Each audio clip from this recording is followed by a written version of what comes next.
The moment Lena Harper walked through that cafe door with her daughter balanced on her hip, she knew this blind date was already over. She'd seen that look before.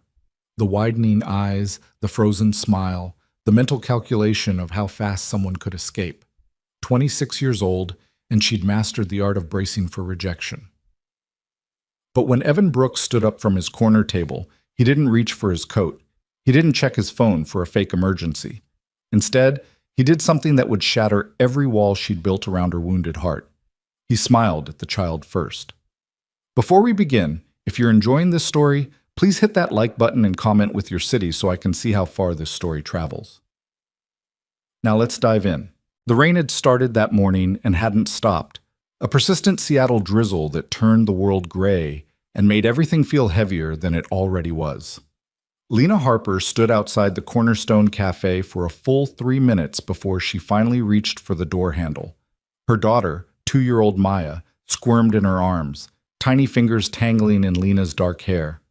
"Mama, down!" Maya whined, her voice cutting through the sound of rain pattering against the awning above them. "Not yet, baby. Just a few more minutes, okay?" Lena's voice was soft, practiced in the art of gentle negotiation with a toddler who had inherited her stubbornness along with everything else. Inside the cafe, through the rain-streaked window, Lena could see him.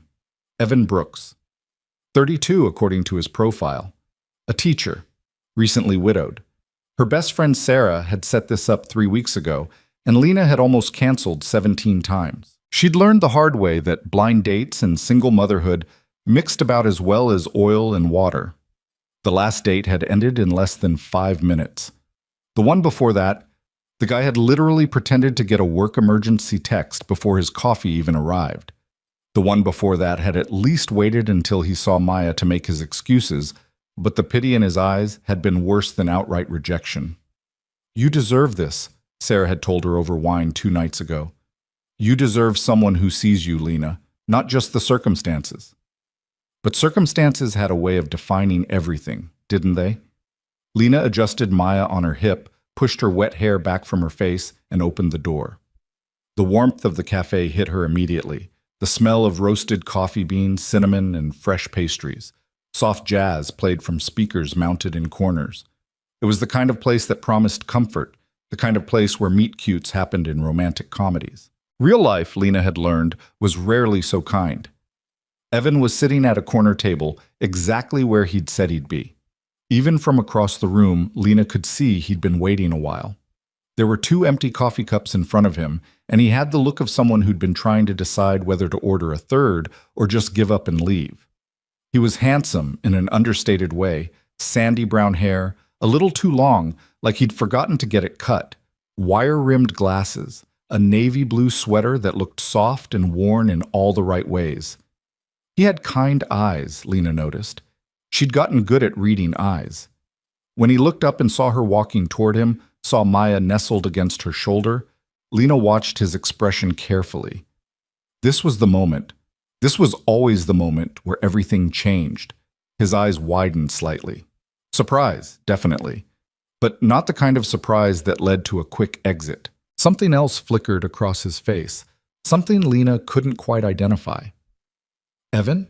she asked when she reached the table, even though she knew it was him. Her voice came out smaller than she'd intended, uncertain in a way that made her angry at herself. He stood quickly, almost knocking over one of the empty cups. "Lena." "Hi. Yes, I'm Evan. I mean, you knew that."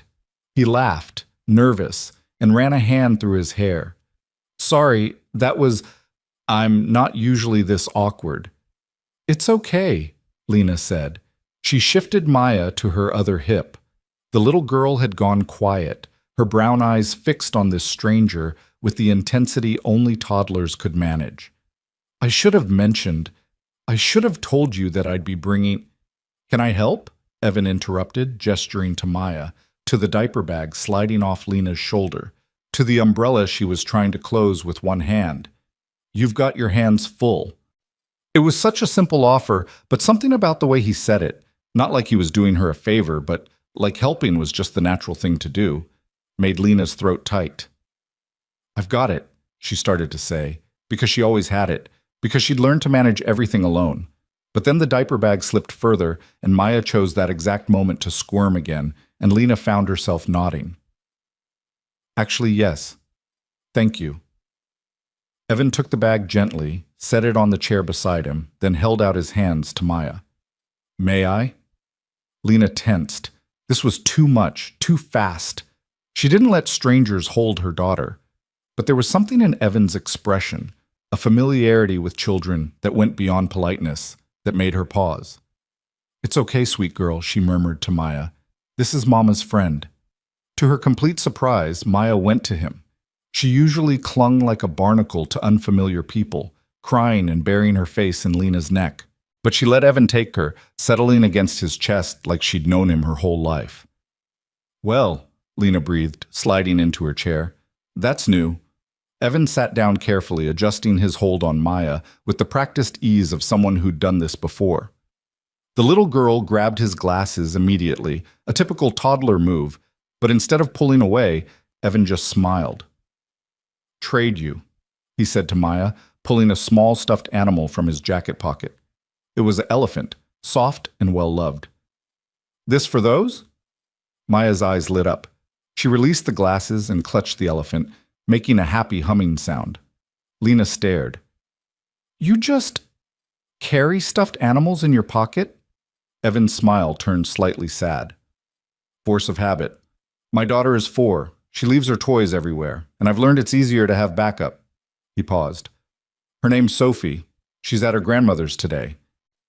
Sarah had mentioned he was a single father, but hearing him say it, seeing the way his whole demeanor softened when he talked about his daughter, made something shift in Lena's chest.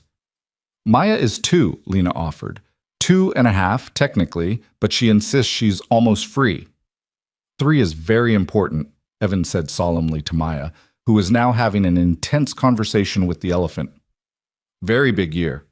The waitress appeared, a woman in her 50s with kind eyes and a coffee pot. What can I get you folks? And something for the little one. Lena opened her mouth to order, but Evan spoke first. Do you have chocolate milk? And maybe some of those fruit cups with the grapes cut small? The waitress nodded. We do. Perfect. And I'll have another coffee, please. Lena? Tea, Lena managed. Earl Grey, if you have it. When the waitress left, Lena found herself staring at Evan again. How did you know about the grapes? Choking hazard, Evan said simply. You learn these things.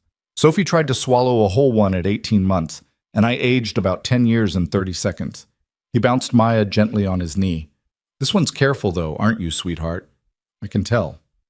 Maya nodded seriously, like she understood completely.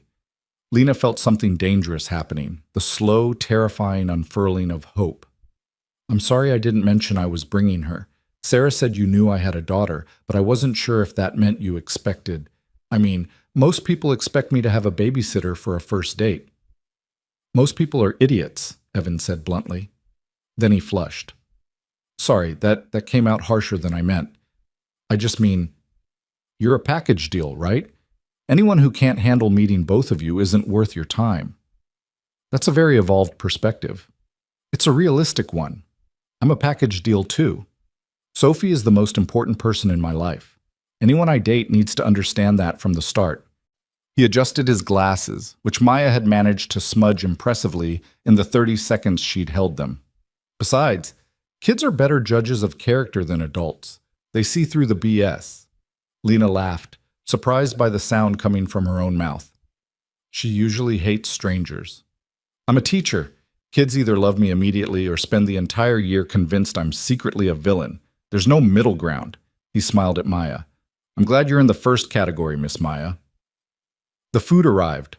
Chocolate milk in a plastic cup with a lid, fruit cut into perfect toddler-sized pieces, coffee that smelled rich and dark, and Lena's tea in a pot with a small hourglass timer. Evan set Maya in the chair between them, pushing the fruit closer to her. She dove in immediately, sticky hands grabbing at strawberries and melon. So, Evan said, wrapping his hands around his coffee cup. Sarah mentioned you're a graphic designer? I am. Freelance, mostly. I work from home, which is... Lena paused, choosing her words carefully. Necessary. With Maya. Flexible hours must help. They do. Lena poured her tea, watching the amber liquid stream into the white cup. What grade do you teach? Third, 8 and 9-year-olds. They're at that perfect age where they're old enough to have real conversations, but young enough to think, I'm actually cool. He grinned. Give them 2 more years and I'll be the lamest person they know. I'm sure that's not true. Oh, it absolutely is. I've seen it happen. 5th graders are ruthless. He took a sip of his coffee. But 3rd grade is magic. They still believe in possibilities. Lena found herself relaxing despite every instinct telling her to stay guarded. How long have you been teaching? 8 years? I started right out of college, thought I'd do it for a year or two, and then, he shrugged. Then I realized I'd found my place. Some people spend their whole lives looking for where they belong. I got lucky early. That is lucky, Lena said softly. She'd spent most of her 20s feeling like she was constantly swimming against a current, never quite reaching shore. Maya held up a piece of cantaloupe, offering it to Evan with the generosity only toddlers possessed. You? For me? Thank you, sweetheart. Evan took it solemnly, eating it with exaggerated appreciation. Delicious. Maya beamed, then offered Lena a strawberry. Mama. Thank you, baby. Lena took it, her heart squeezing. These small moments, the sharing, the joy in Maya's eyes, they were everything. She calls you Mama, Evan observed. It wasn't a question, just a statement, but Lena heard the curiosity behind it. She does, Lena confirmed. She didn't elaborate. Not yet. Maybe not ever. Some truths were too complicated for first dates, even first dates that were going impossibly well. Sarah mentioned you moved to Seattle 2 years ago. Almost exactly 2 years. From Portland. Lena stirred honey into her tea. It was time for a fresh start. I get that. Fresh starts are... Evan trailed off, his expression growing distant for a moment. They're harder than people think. They really are, Lena agreed. She recognized that look, the shadow of grief, the weight of starting over when you never wanted to start over in the first place. Sarah said you lost your wife. I'm so sorry. Evan was quiet for a moment, his hand absently rubbing Maya's back as she munched contentedly on her fruit. Thank you. It's been almost 3 years, cancer. She fought for 18 months, but he cleared his throat. Sophie was 1 when she died. She doesn't remember her mother, and I don't know if that's a blessing or a tragedy. Maybe it's both, Lena said gently. Yeah, maybe. Evan looked up, met her eyes. Sarah probably told you this would be my first real date since everything. She mentioned you'd been focused on Sophie. Focused is a generous word. Terrified is more accurate. Terrified that any relationship would confuse her, hurt her, make her feel like I was trying to replace her mom. He laughed without humor. My therapist says I'm projecting, that Sophie is resilient and would adapt fine. But when you've already watched your kid lose one parent, you become pretty paranoid about doing anything that might cause more pain. Lena understood that fear intimately. What changed? What made you decide to try dating again? Evan glanced at Maya, who was now singing softly to her elephant, then back at Lena. Sophie asked me if everyone has a mama and a dada. One of her friends at preschool has 2 mamas, another has a dad and a stepmom, and Sophie wanted to know why it was just the 2 of us. He ran his hand through his hair again, a nervous gesture. And I realized I'd been so focused on protecting her from loss that I wasn't showing her what it looks like to be brave, to take risks, to build something new. That's incredibly brave, Lena whispered, or incredibly stupid. I haven't decided which yet. He smiled, but there was vulnerability in it. What about you? Sarah was mysteriously vague about your dating history. That's because there isn't much to tell. I've been on exactly 7 dates in the past 2 years. The longest one lasted 23 minutes. Lena tried to keep her voice light, but she could hear the bitterness creeping in. Turns out a lot of people are very excited about the idea of dating someone with a kid, and much less excited about the reality. Then they're idiots too, Evan said firmly. All of them. Maybe.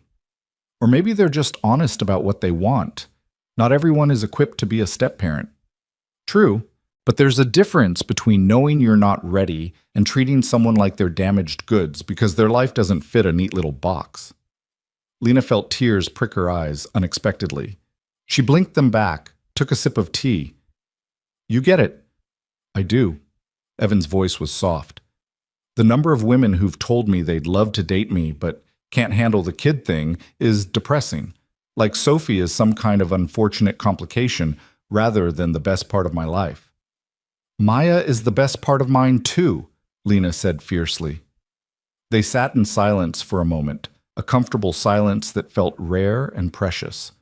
Maya had finished her fruit and was now attempting to climb into Evan's lap, her earlier stranger danger completely forgotten. She likes you, Lena observed. The feeling is mutual. Evan settled Maya against his chest, and she immediately put her thumb in her mouth, resting her head on his shoulder. Oh, are we doing nap time? Okay, I can work with that. You don't have to hold her. She can sit in her chair. Lena. Evan's voice was gentle. It's fine. I've got her. And he did. He had her settled perfectly, one hand supporting her back, the other free to drink his coffee. He looked completely natural, completely at ease. Lena felt her carefully constructed walls cracking, and it terrified her. Tell me about your work, Evan said. What kind of design do you do? Mostly branding for small businesses, logos, marketing materials, website design. I like helping people figure out their visual identity, what they want to say about themselves before they say a single word. Lena warmed to the subject despite herself. It's like translation work, in a way. Taking the feeling of a business and turning it into something visible. That's fascinating. Do you have a favorite project you've worked on? There's a women's shelter downtown. I did all their materials pro bono, brochures, their website, signage. The director wanted everything to feel hopeful without being saccharine, strong without being harsh. It took months to get it right, but when women walk into that space now, they know immediately that they're safe. Lena's voice caught. That one mattered. I can tell. Evan shifted slightly, careful not to wake Maya, who was now fully asleep against him. It's amazing what you do. Creating safety through design. It's amazing what you do, shaping young minds, helping kids believe in themselves. Lena smiled. We're both in the business of building futures, I guess. I never thought of it that way, but you're right. Evan paused. Can I ask you something personal? Lena tensed. Here it came. The question about Maya's father, about whether there was an X in the picture, about all the messy details she never wanted to explain. You can ask. Why did you move to Seattle? Sarah said you needed a fresh start, but he seemed to choose his words carefully. You don't have to answer if it's too much. I'm just trying to understand your story. My sister died, Lena said simply. The words still felt like swallowing glass, even after 2 years. She lived here, and after she was gone, Portland felt haunted. Everywhere I went, I saw memories of her. I needed to be somewhere new, somewhere that wasn't soaked in grief. I'm so sorry, Evan said, and his eyes held genuine compassion. Were you close? Very. She was my best friend, my person. Losing her. Lena looked down at her tea. It broke something in me that I don't think will ever fully heal. No, Evan agreed quietly. It won't. But you learn to carry it differently. The grief becomes part of you instead of all of you. Exactly. Lena met his eyes again, and something passed between them. Recognition, understanding. The kinship of people who'd survived loss and learned to keep breathing anyway.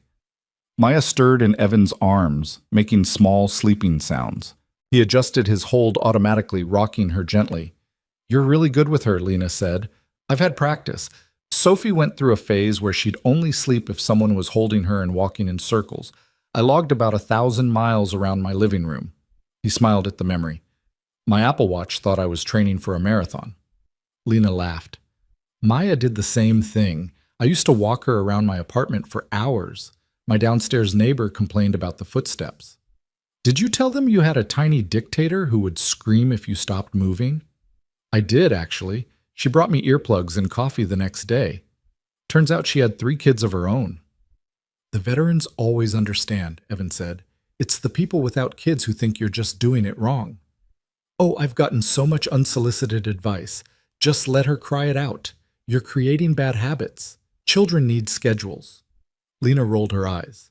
Meanwhile, Maya and I are just trying to survive each day without anyone crying in public. Public crying is unavoidable, Evan said seriously. Sophie had a complete meltdown in the cereal aisle last week because they were out of the specific brand she wanted. People were looking at me like I was torturing her. What did you do?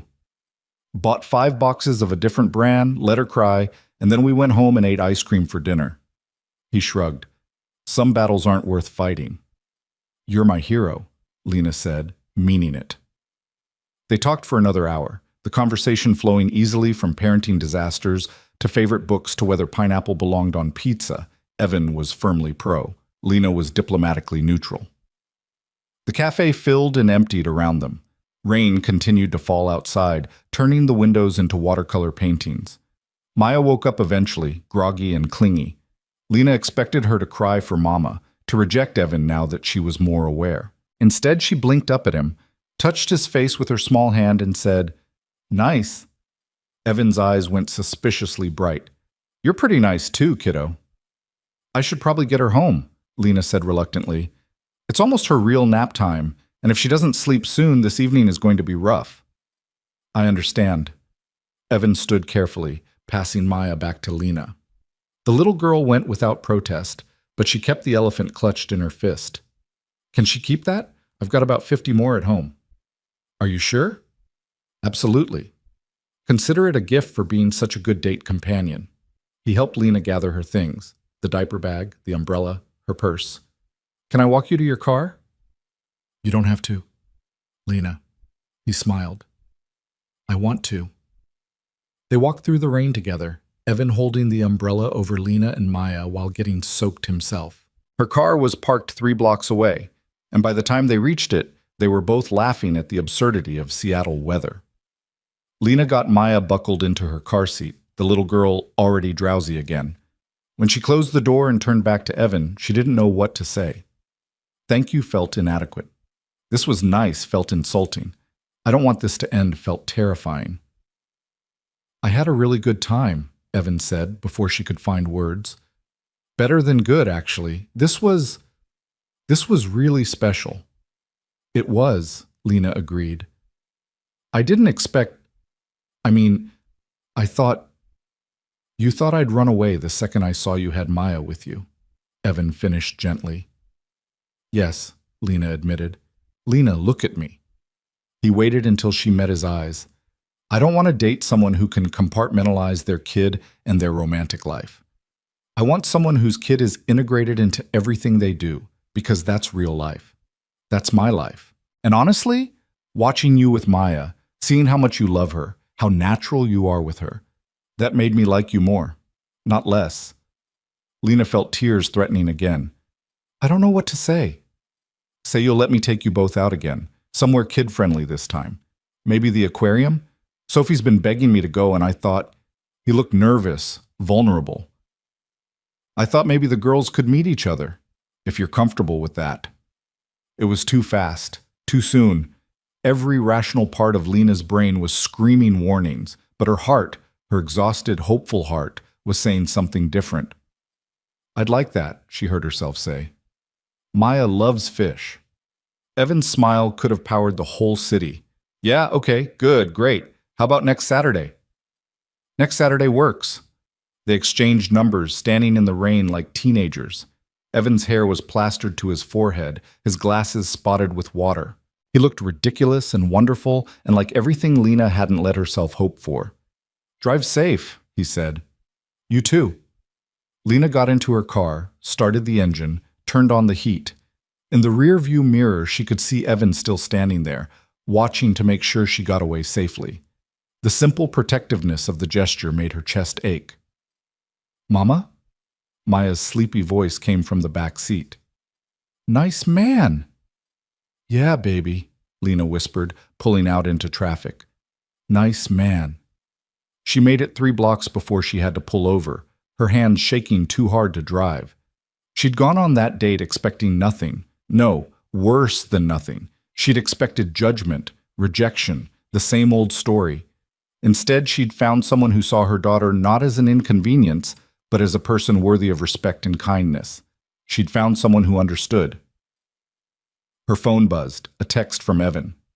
Made it back to my car, still smiling. Thank you for taking a chance on me. Lena typed back with trembling fingers. Thank you for taking a chance on us. 3 dots appeared immediately, then, us is my favorite part. Lena pressed her phone to her chest, closed her eyes, and let herself feel it. The terrifying, exhilarating possibility that maybe, just maybe, this could be different. That maybe she'd finally found someone who wouldn't run away from the complicated reality of her life. That maybe, for the first time in 2 years, she wasn't alone anymore. The rain continued to fall, washing the city clean, and Lena drove home with hope unfurling in her chest like spring flowers pushing through winter snow. Maya sang softly in the back seat, her new elephant pressed against her cheek, and for the first time in longer than she could remember, the future felt like something to look forward to instead of something to simply endure.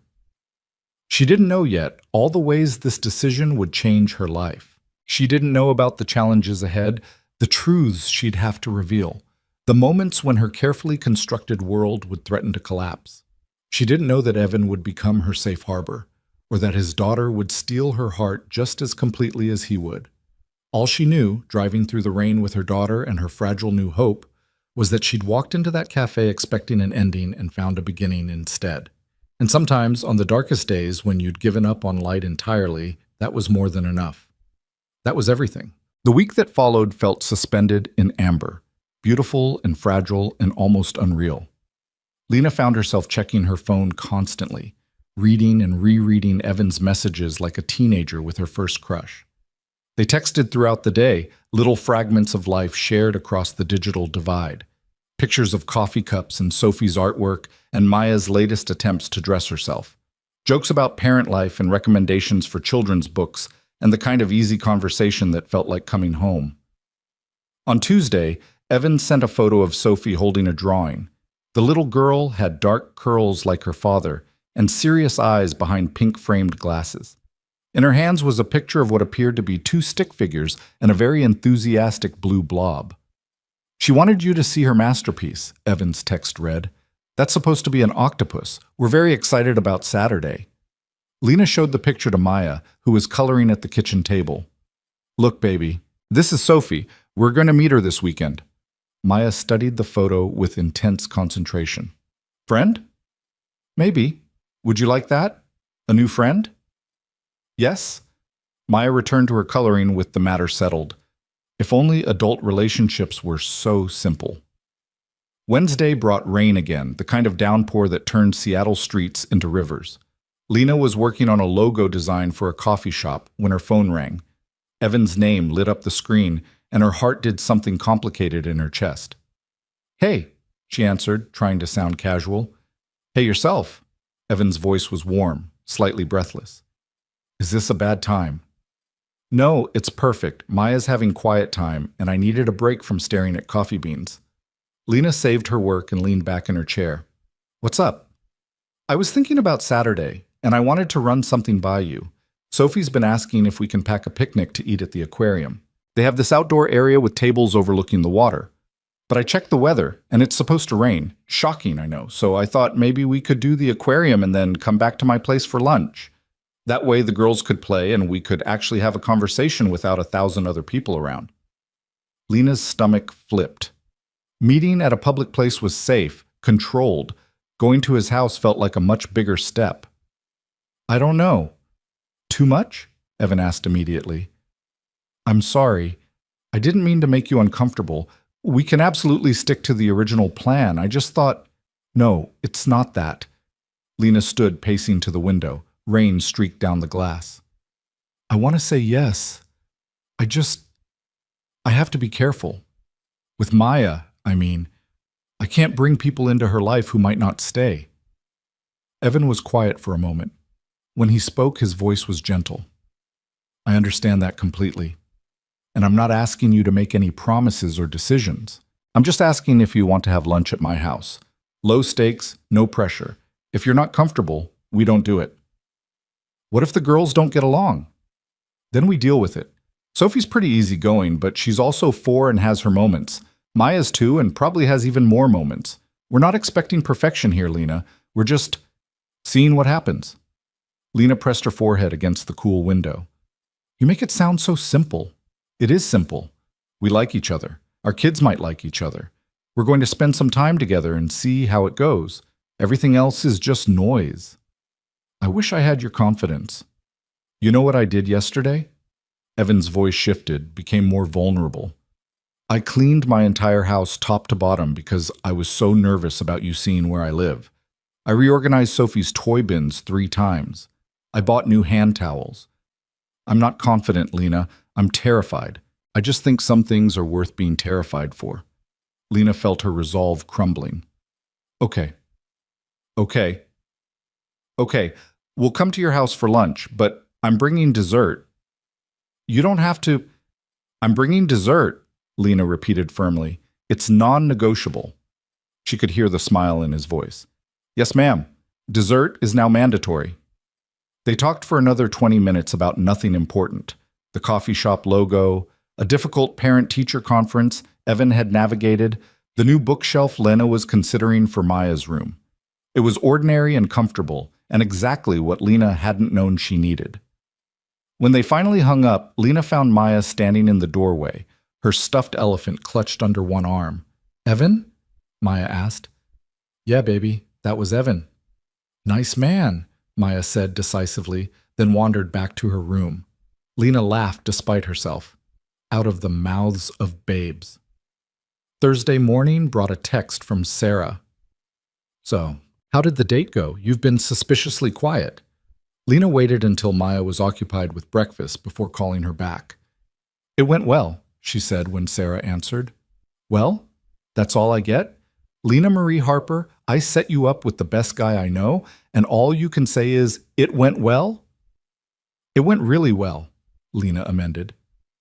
He was perfect. He didn't run when he saw Maya. He held her, fed her, made her laugh, and we're seeing him again on Saturday. Sarah squealed so loudly that Lena had to pull the phone away from her ear. I knew it. I knew you two would hit it off. Tell me everything. Lena found herself recounting the entire date, every detail she'd been holding close. Sarah listened with the enthusiasm of someone who'd been rooting for this outcome all along. I'm so happy for you, Sarah said when Lena finished. You deserve this. You deserve someone who sees how amazing you are. It's just a second date, Lena cautioned. Let's not get ahead of ourselves. Honey, the man invited you to his house. He wants you to meet his daughter. That's not just anything. I know. That's what scares me. Sarah's voice softened. What are you most afraid of? Lena looked at Maya, who was making a mess of her oatmeal and singing to herself. That he'll find out the truth and change his mind. That I'll let myself believe in this and it'll fall apart. That Maya will get attached and lose someone else she loves. Or, Sarah said gently, maybe he'll find out the truth and love you more for it. Maybe this won't fall apart. Maybe Maya will gain someone who loves her. You're an optimist. I'm a realist who happens to know both of you. Evan is one of the good ones, Lena. He's been through hell, and he came out of it still believing in love. Give him a chance. Give yourself a chance. After they hung up, Lena sat with those words. Give yourself a chance. It sounded so easy. Why did it feel so impossible? Friday evening, Lena took Maya to the grocery store to pick up ingredients for the dessert she'd promised. She'd decided on a berry tart. Impressive enough to show effort, but not so complicated she'd stress herself out making it. Maya rode in the cart, pointing at everything they passed. What dat? What dat? What dat? Those are apples, baby. And those are oranges. And those are cookies, Maya shrieked, pointing at the bakery section with both hands. Inside voice, please. Lena steered them toward the berries. We're making our own dessert, remember? Cookies, Maya said again, quieter but no less insistent. How about we get cookies for you, and we make the tart for Evan and Sophie? Maya considered this. Okay. They loaded up on strawberries, blueberries, cream, and all the other necessary ingredients. At the checkout, the cashier smiled at Maya. How old are you, sweetie? Maya held up 2 fingers. Almost free. 3, Lena corrected automatically. That's a big girl, the cashier said. Are you excited about your birthday? Maya nodded enthusiastically. Cake? Of course cake. The cashier winked at Lena. They've got their priorities straight at this age. Driving home, Lena thought about Maya's birthday. It would be in March, just a few months away. Last year they'd celebrated with just the two of them. A small cake, a few presents, a quiet day at home. Lena had cried herself to sleep that night, thinking about everything Maya's mother was missing. Thinking about the birthday parties her sister would never throw, the candles she'd never help blow out, the memories that would never be made. This year could be different. This year, Maya could have friends at her party. Sophie, maybe, and Evan, if they made it that far. Lena shook her head, forcing herself to focus on the present. One step at a time, Saturday first. Everything else could wait. That night, after Maya was asleep, Lena made the tart. She lost herself in the ritual of it. The precise measurements, the careful arrangement of berries, the glossy glaze that made everything shine. Cooking had always been meditative for her, a way to quiet the anxious chatter of her mind. Her phone buzzed while she was washing dishes. Another text from Evan. Sophie just asked if Maya likes princesses or dinosaurs better. Apparently this is very important information. Lena smiled, typing back, Maya is firmly Team Dinosaur, specifically the purple one from her favorite book. Perfect. Sophie is also Team Dinosaur. This is going to work out great. You sound confident. I am. They're going to be best friends, and we're going to spend the next 14 years carpooling to playdates and coordinating birthday parties. Lena's breath caught. 14 years. He was thinking in years, not weeks or months. The magnitude of that hit her square in the chest. That's a long time, she texted back carefully. Is it too much? I'm sorry, I have a tendency to get ahead of myself. No, it's not too much, it's just new. New can be good. New can be terrifying. That too. But we're doing it anyway, right? Lena looked at the tart cooling on her counter, thought about the aquarium tomorrow, about Sophie and Maya meeting for the first time. Thought about Evan's house and lunch and all the ways this could go wrong. Yeah, she typed, we're doing it anyway. Saturday morning arrived too quickly. Lena changed her outfit 4 times before settling on jeans and a soft blue sweater. Casual, but not too casual. Comfortable, but not frumpy. She was being ridiculous, and she knew it. Mama Pretty, Maya announced from her position on Lena's bed, where she was supposed to be getting dressed, but was instead playing with her dinosaurs. Thank you, baby. Now let's get you dressed too. What do you want to wear? Maya pointed at her favorite dress, purple with pockets, because pockets were the most important feature of any garment, according to toddler logic. Perfect choice. Lena helped Maya into the dress, then wrestled with her hair. Maya had inherited her mother's curls, wild and beautiful and impossible to tame. Lena managed to get it into 2 pigtails before giving up on perfection. They arrived at the aquarium 15 minutes early. Lena sat in the parking lot, gripping the steering wheel, trying to remember how to breathe normally. Mama, go see fish? In a minute, baby. Now? Soon. A knock on her window made Lena jump. Evan stood there, Sophie beside him, both of them bundled in raincoats despite the break in the weather. He was smiling, and something about that smile steadied Lena's nerves. She got out of the car, helped Maya out of her car seat. The little girl clutched her hand tightly, suddenly shy in the face of these new people. Hi, Evan said, his eyes warm. You look beautiful.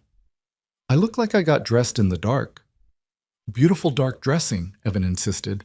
Then he crouched down to Maya's level. Hey, Maya, do you remember me? Maya nodded, then held up her elephant. You. That's right. I'm glad you're taking good care of him. Evan gestured to Sophie. This is my daughter, Sophie. Sophie, this is Miss Maya. Sophie stepped forward, solemn in a way that reminded Lena of Evan. She had her father's thoughtful eyes behind those pink glasses. Do you like dinosaurs? Maya's face lit up. Yes. Me too. Sophie's reserve cracked into a wide smile. What's your favorite? Purple one. I like the T-Rex because it has little arms, and that's funny. Maya giggled. Just like that, the ice was broken. Lena met Evan's eyes over their daughters' heads. He looked as relieved as she felt. Shall we? He asked, offering his arm with exaggerated formality. Lena took it, feeling foolish and giddy. We shall. The aquarium was crowded with weekend visitors, but the girls didn't seem to notice. They ran from exhibit to exhibit, pointing and exclaiming over everything.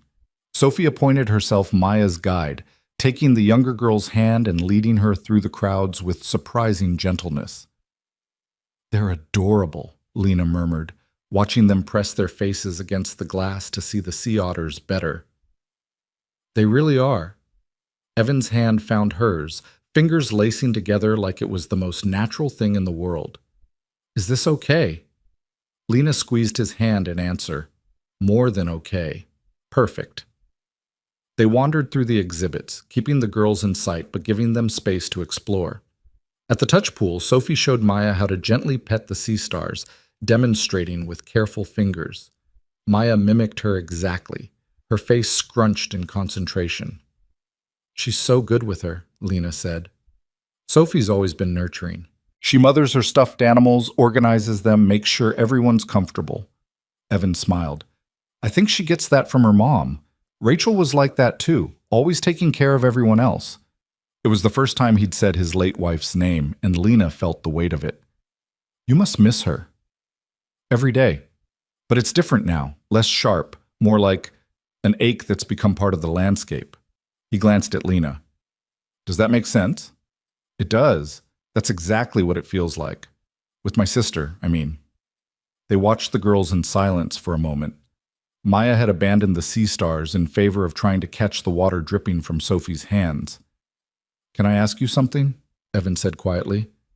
Lena tensed. "Okay." "Maya's father, is he in the picture at all?" Here it was, the question she'd been dreading. Lena could lie, could give him the simple answer that would keep her secret safe a little longer. But something about Evan's openness, his vulnerability and sharing about Rachel, made her want to be honest. "There is no father," she said carefully. "Not in the traditional sense." Evan waited, not pushing, just listening. "It's complicated," Lena continued, "and I promise I'll explain everything. Just not here. Not right now." "Okay." Evan squeezed her hand. "Whenever you're ready, no pressure." The relief was overwhelming. He wasn't demanding answers, wasn't making assumptions. He was just accepting. "Thank you," Lena whispered. They moved on to the jellyfish exhibit, where the tanks glowed with ethereal light. The girls were mesmerized, watching the creatures pulse and drift. "They're like space aliens," Sophie declared. "Pretty space aliens," Maya added. Evan pulled out his phone, taking pictures of the girls in front of the tanks. Then he turned to Lena. "Can I get one of you two together?" Lena scooped Maya up, and they posed in front of the glowing tanks. When Evan showed her the picture afterward, Lena barely recognized herself. She looked happy, relaxed, like someone who wasn't carrying the weight of the world on her shoulders. "Send that to me?" she asked. "Already done." By the time they'd seen all the exhibits, both girls were starting to fade. Maya was rubbing her eyes, and Sophie was getting clingy with Evan. "Lunch at my place?" Evan asked. "Or is that too much for today?" Lena looked at Maya, who was resting her head on Lena's shoulder but perked up when Sophie took her hand. "Lunch sounds good," Lena decided. Evan's house was a 15-minute drive from the aquarium, a small craftsman in a quiet neighborhood. The yard was slightly overgrown, but there were flowers in the beds and a swing set in the back. It looked lived in and loved. Inside was organized chaos, toys in bins, children's artwork on the fridge, shoes by the door. It looked nothing like Lena's carefully controlled apartment, and everything like a real home. "Sorry about the mess," Evan said, scooping up a pile of Sophie's drawings from the couch. "It's perfect," Lena said, and meant it. Sophie immediately took Maya upstairs to show her the playroom. Lena listened to their footsteps overhead, the sound of laughter and toys being dumped out. "They're going to destroy that room," Evan said cheerfully, "but that's what it's for. Can I get you something to drink? Coffee, tea, water, wine?" "Wine sounds dangerous this early." "Coffee it is." Evan led her to the kitchen, which was small but sunny, with windows overlooking the backyard. "I was thinking grilled cheese and tomato soup for lunch. Very gourmet. Maya's favorite meal. Sophie's too." Apparently, I'm raising a future food critic with very sophisticated tastes. Lena set the tart on the counter, suddenly self-conscious. I made this. It's probably too much. Evan lifted the cover, and his eyes widened. Lena, this is gorgeous. Did you really make this? It's just a tart. It's art. He met her eyes, serious now. Say, thank you for this, for coming here, for trusting me with your daughter. Thank you for making it easy to trust you. They stood there in his kitchen, the sound of children playing upstairs, and Lena felt something shift inside her. This wasn't just attraction or the excitement of new romance. This was deeper, more fundamental. This was the feeling of puzzle pieces sliding into place. Evan reached out, tucked a strand of hair behind her ear. Can I kiss you? Lena's heart hammered. The girls are upstairs and completely occupied.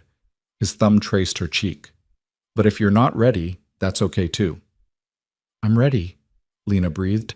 The kiss was soft, tentative, a question more than a statement. Evan's hands came up to frame her face, gentle and careful, like she was something precious.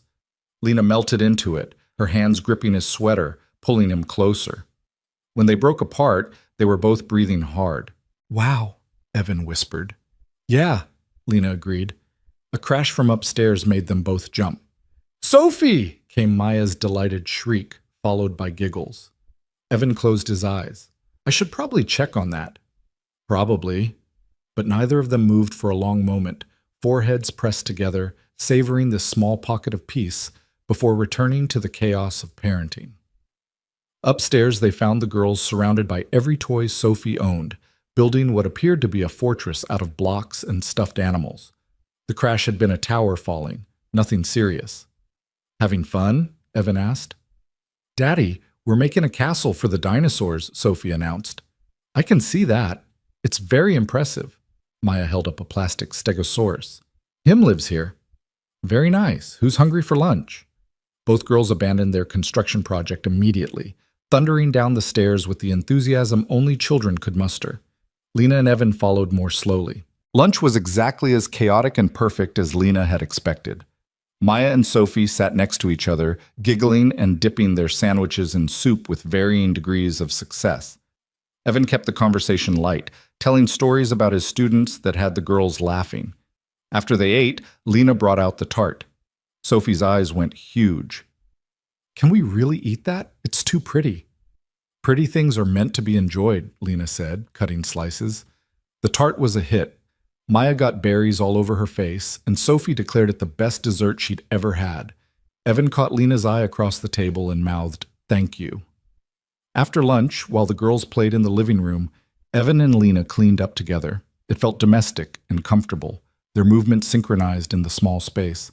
This was really nice, Evan said, drying a dish, having you both here. It was, Lena agreed. She wanted to say more, wanted to tell him how much this meant to her, but the words stuck in her throat. Mama! Maya's voice called from the living room. Come see! They returned to find the girls had transformed the couch cushions into an elaborate obstacle course. Very impressive, Lena said. Did Sophie help you build this? I helped, Sophie confirmed proudly.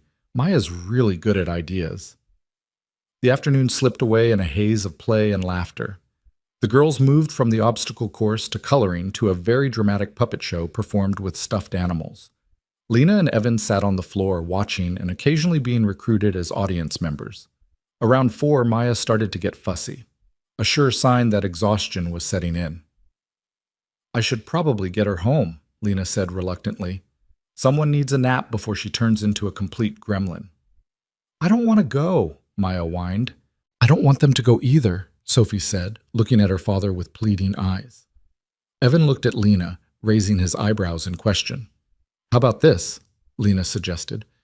We go home now, but we make plans to see each other again soon. Would that be okay? Sophie considered this, then nodded seriously. When? How about next weekend? Evan proposed. We could go to the park if the weather's nice. Have a picnic. Yes, both girls shouted in unison. Getting Maya into her coat and shoes was an ordeal, complicated by the fact that she kept hugging Sophie goodbye and then remembering something else she wanted to show her. Finally, Lena managed to get her to the car. Evan walked them out, carrying the now empty tart dish. Drive safe. We will. Lena hesitated, then stood on her toes to kiss him quickly. Thank you for today. For all of this. Thank you for giving us a chance. Evan opened her car door. Text me when you get home. I will. She got Maya buckled in, the little girl already half asleep. As Lena pulled away from the curb, she looked in the rearview mirror. Evan and Sophie were standing on the porch, waving. Sophie was bouncing on her toes, and Evan had his hand on her shoulder, steady and loving. This could be her life, this warmth, this belonging, this family. The thought was exhilarating and terrifying in equal measure. Mama, Maya mumbled from the back seat. Love Sophie. Lena's eyes filled with tears. Yeah, baby, I know. Love Evan too. Do you? Huh? He's nice and funny, and he gave me elephant. Maya yawned hugely. Can they be our family? The question punched all the air from Lena's lungs. Would you like that? Yes, Maya said simply, and then she was asleep, leaving Lena alone with that enormous question. At home, Lena carried Maya inside, got her into pajamas, and tucked her into bed. The little girl didn't wake once, exhausted from the day's adventures. Lena's phone buzzed as she was making herself tea. Evan, Sophie won't stop talking about Maya. She's already planning their next play date, their matching Halloween costumes, and apparently their joint birthday party, even though their birthdays are 5 months apart. Lena laughed, wiping at her eyes. Lena, Maya asked if you and Sophie could be our family. 3 dots appeared, disappeared, appeared again. Finally, what did you tell her? Lena stared at the question for a long moment. What had she told her? What did she want to tell her? Lena, I told her I'd like that too. The response was immediate. Lena, too much? Evan, not enough. Can I call you? Her phone rang before she could answer the text. Lena answered, and Evan's voice filled her ear, warm and urgent. I know we're supposed to take this slow, he said without preamble. I know we've only been on 2 dates. I know all the reasons why this is crazy. But Lena, I need you to know, I'm all in. Whatever this is, whatever it becomes, I'm here. I'm not going anywhere. Lena closed her eyes, leaning against her kitchen counter. I'm scared. Me too. I'm absolutely terrified. But I haven't felt this alive in 3 years, and I'm not ready to give that up because I'm scared. What if I'm not who you think I am? What if there are things about me, about my life, that change everything? Then we deal with them. Together. Evan's voice was steady, certain. Lena, I don't need you to be perfect. I just need you to be honest. Whatever your story is, I can handle it. Lena thought about the secret she'd been carrying, the truth she'd kept locked away for 2 years. Could he really handle it?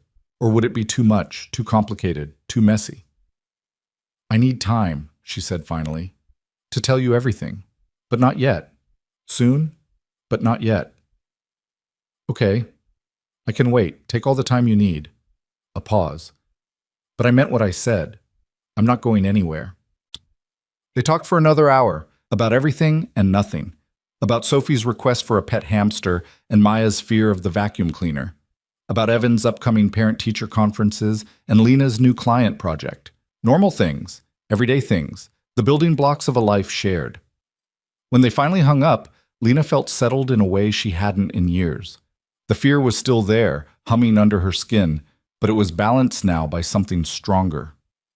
Hope. She checked on Maya one more time before bed. The little girl was sprawled across her mattress, the elephant from Evan clutched in one hand. In sleep, she looked so much like her mother that Lena's breath caught. I'm trying, Lena whispered to the sleeping child, to her sister's memory, to herself. I'm trying to be brave enough for both of us. Outside, rain began to fall again, gentle and persistent. Seattle rain washing everything clean, making room for new growth. Lena stood at her window and watched the drops streak down the glass, each one catching the streetlight and transforming into something beautiful. Tomorrow, she'd wake up and face another day. Next week, another date. Soon she'd have to tell Evan the truth about Maya, about herself, about the grief and love and complicated reality that made up their lives. But tonight, standing in her quiet apartment with her daughter sleeping peacefully down the hall, Lena let herself believe that maybe, just maybe, everything was going to be okay. That she'd found someone who wouldn't run. That Maya's question about family wasn't just wishful thinking. That love, real love, was possible even after loss. The rain fell, and Lena stood vigil, keeping watch over the fragile, precious thing growing between her and Evan. A thing that felt like it might, against all odds, have the strength to become something lasting, something real, something worth protecting with everything she had. The weeks that followed became a rhythm Lena had never expected to find. Park visits on Sunday mornings where Maya and Sophie chased each other through fallen leaves, their laughter echoing off the trees. Wednesday evening dinners that rotated between Evan's house and Lena's apartment, the girls coloring at the table while the adults cooked together. Stolen moments of conversation after the children were asleep, phones pressed to ears in darkened rooms, voices low and intimate. October bled into November, and with it came a deepening that both thrilled and terrified Lena. Evan had keys to her apartment now. She knew which mug was Sophie's favorite at his house. Their daughters had started calling themselves sisters, a declaration that made Lena's heart swell and break simultaneously, because the secret was still there, heavy and unspoken.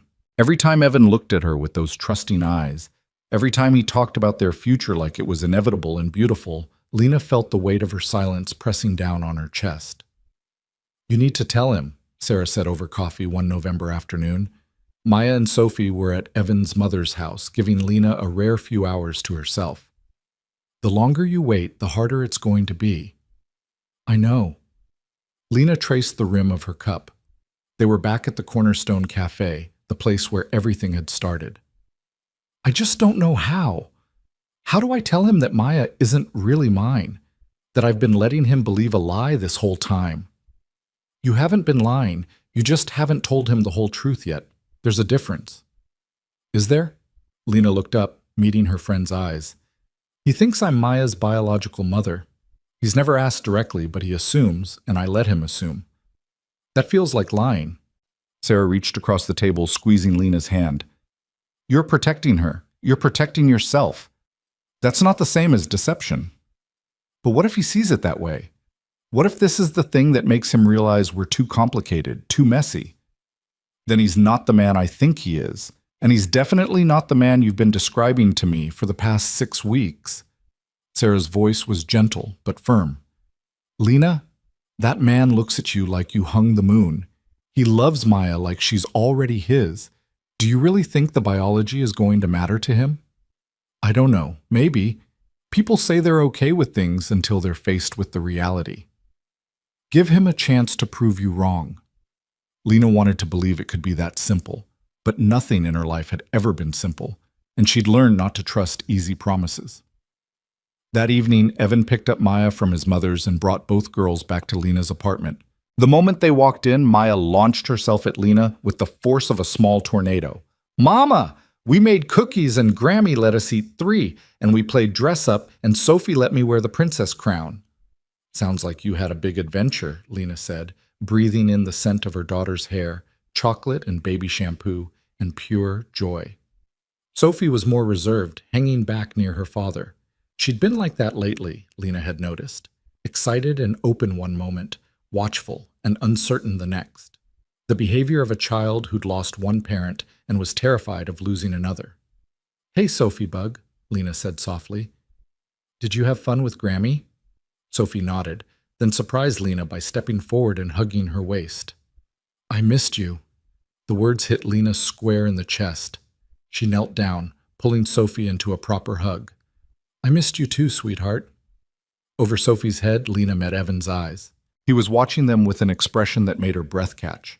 Love and longing, and something that looked almost like grief. Later, after the girls were settled in Maya's room with a movie, Evan and Lena sat on her small balcony despite the cold.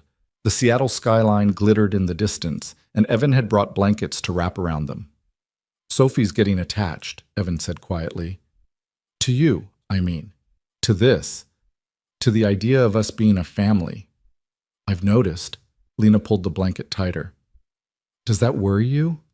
Terrifies me, he admitted, because if this doesn't work out, it's not just my heart that breaks, it's hers too, again. He turned to look at Lena. I need to know we're on the same page here, about where this is going. Lena's heart hammered. What page are you on?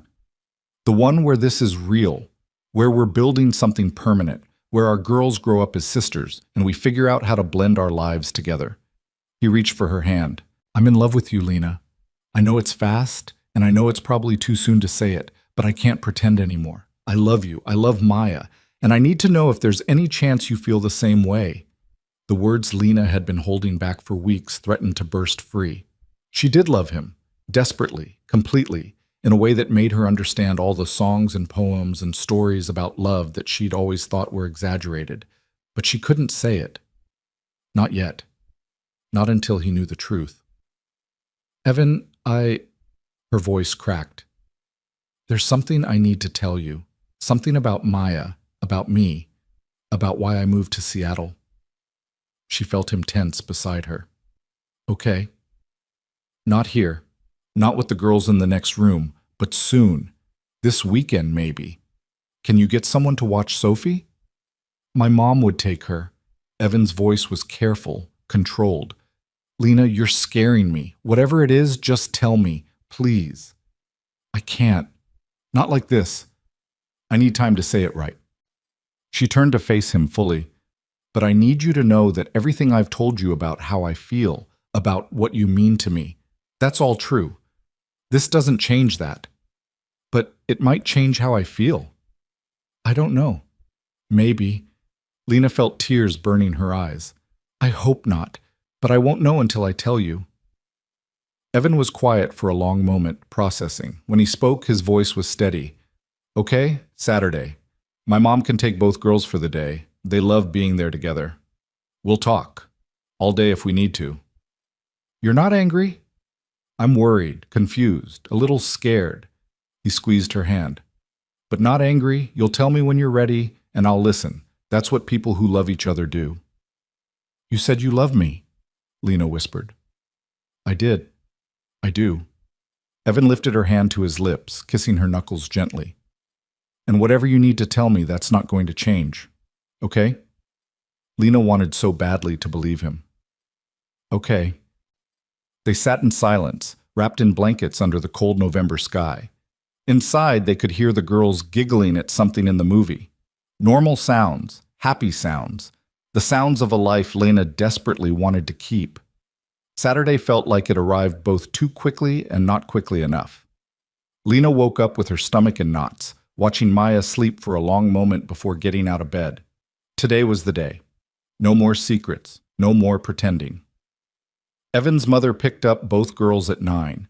Carol Brooks was a warm woman in her mid-60s with Evan's kind eyes and a smile that made Lena feel instantly at ease, even in her current state of panic. You two take all the time you need, Carol said, ushering the excited girls into her car. We're going to bake cookies and maybe visit the ducks at the pond. These two will be so tired by the time you pick them up, they'll sleep for a week. Thank you, Carol, Lena managed. Any time, dear. Carol paused, her hand on the car door. He's a good man, my son, but you know that already. I do. And you're good for him, for both of them. Whatever you two need to work out today, you'll figure it out. I have faith in that. After they left, Lena stood in her apartment trying to remember how to breathe normally. Her phone buzzed. Evan. I'm on my way. Do you want me to bring anything? Lena. Just yourself. 20 minutes later, he was at her door. He looked as nervous as she felt, his hair disheveled like he'd been running his hands through it. They stood in her doorway for a moment, just looking at each other. Hi, he said finally. Hi. Lena stepped back. Come in. She'd made coffee, though she doubted either of them would drink it. They sat on her couch, the same couch where they'd watched movies with the girls, where Maya had fallen asleep on Evan's lap more than once. Everything felt different now, charged with the weight of what was coming. I don't know how to start this, Lena admitted. Start at the beginning, Evan said gently. Wherever that is for you. Lena took a breath, then another. Then she began. My sister's name was Emma. She was 3 years older than me, and she was my best friend. Growing up, we did everything together. She was the brave one, the one who took risks and had adventures. I was the careful one, always planning, always worried about consequences. Lena's hands twisted in her lap. When we were in our early 20s, Emma got pregnant. No relationship, just a one-night thing with a guy she barely knew. He disappeared the moment she told him. Our parents were furious. They'd always had these specific expectations for her, and a baby out of wedlock wasn't part of the plan. Evan listened without interrupting, his full attention on her. Emma was terrified. She was barely 23, working as a barista, living in a studio apartment, but she was also excited. She loved that baby from the moment she knew about it. She read every parenting book, decorated her tiny apartment, talked to her stomach constantly. Lena's voice wavered. I was there for all of it. Every doctor's appointment, every midnight craving run, every moment of panic and joy. You were a good sister, Evan said quietly. I tried to be. Emma didn't have anyone else. Our parents had basically written her off. Most of our extended family followed their lead. So it was just the two of us, preparing for this baby that was going to change everything. Lena stood, unable to sit still any longer. She walked to the window, looking out at the gray Seattle morning. The pregnancy was normal, textbook even. Emma was healthy, the baby was healthy. We had no reason to think anything would go wrong. Her voice dropped to barely a whisper. But it did. During labor, there were complications. An amniotic fluid embolism. The doctor said it's rare, unpredictable. Emma started hemorrhaging. They did an emergency C-section, got the baby out safely, but Emma... She couldn't continue. The words stuck in her throat, choking her. Evan was there suddenly, his arms around her from behind, his presence solid and steadying. Take your time. She died, Lena forced out. She never even got to hold her baby. They showed her, for just a second before everything went wrong, but she never got to hold her. She was gone within an hour of giving birth. I'm so sorry, Evan breathed against her hair. The baby was healthy, perfect, 7 pounds, 2 ounces, born at 3:47 in the morning on March 15th. Lena turned in Evan's arms, needing to see his face for this part. Her name is Maya. She watched understanding dawn in his eyes, watched him process the information, putting pieces together. Maya is Emma's daughter, he said slowly. Biologically. Yes. Lena stepped back, wrapping her arms around herself. I was listed as the secondary contact on all of Emma's hospital paperwork. When she died, there was no one else. The father was gone. Our parents wanted nothing to do with the baby. They said Emma had made her choices and they wouldn't be responsible for the consequences. Extended family was the same. It was just me. So you took her. I took her. I was 23 years old, living in a one-bedroom apartment, freelancing and barely making rent. I had no idea how to take care of a baby, but she was Emma's. She was all I had left of my sister. I couldn't let her go into the system, couldn't let her be raised by strangers. Lena's voice broke. I went to the hospital to say goodbye to my sister, and I left with a newborn. Evan sank onto the couch, processing. Lena stayed standing, too afraid to move closer. The first few months were hell, she continued. I was grieving Emma while trying to figure out how to keep a tiny human alive. Maya cried constantly. Colic, the doctor said. I barely slept. I lived on coffee and panic. Friends disappeared because I couldn't go out anymore. My parents called once, told me I was making a mistake, that I should put Maya up for adoption. Then they stopped calling altogether. But you didn't give up. I couldn't. Every time I looked at Maya, I saw Emma, her eyes, her smile, the way she grabbed my finger with her tiny hand. How could I give that up? Lena wiped at her tears. But I also couldn't stay in Portland. Everything there reminded me of Emma. The apartment we'd shared, the coffee shop where she worked, the park where we'd walked and talked about our future with the baby. So when Maya was 4 months old, I packed everything we owned into my car and moved to Seattle. Fresh start, clean slate. And you let people think you were her biological mother. I did. Lena met his eyes. Not explicitly. I never lied when asked directly, but I didn't correct assumptions either. It was easier than explaining. Easier than seeing pity in people's eyes or fielding questions about custody and legality. Easier than having to talk about Emma over and over with strangers. What about legally? How does that work? I adopted her officially when she was 6 months old. The process was actually straightforward since there were no other viable guardians. Emma's will, she'd made one after finding out she was pregnant, named me as guardian. So legally, I'm Maya's mother, in every way that matters except biology. Evan was quiet, his hands clasped between his knees, his expression unreadable. I should have told you sooner, Lena said, her voice desperate now. I know that. I wanted to, so many times, but I was afraid. Every time things got serious with someone in the past and I told them the truth, they left.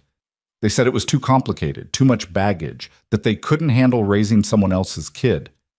And I thought if you knew, you'd leave too. You and Sophie were the best things to happen to us in 2 years, and I couldn't bear the thought of losing that. Still, Evan said nothing. Lena felt panic rising in her chest. Please say something, she whispered. Anything. Yell at me for lying. Tell me you need time to think. Tell me you didn't lie, Evan interrupted, his voice rough. You protected yourself. Protected Maya. You survived an impossible situation the only way you knew how. Lena stared at him. You're not angry? Angry? Evan stood, crossing to her. Lena, I'm devastated. For you, for Emma, for Maya. I'm heartbroken that you went through that alone, that your family abandoned you when you needed them most. But angry at you? No, never. But I let you believe, you let me get to know you and Maya as people before adding the complexity of your history. That's not deception. That's self-preservation. He took her hands. Do you know what I see when I look at you?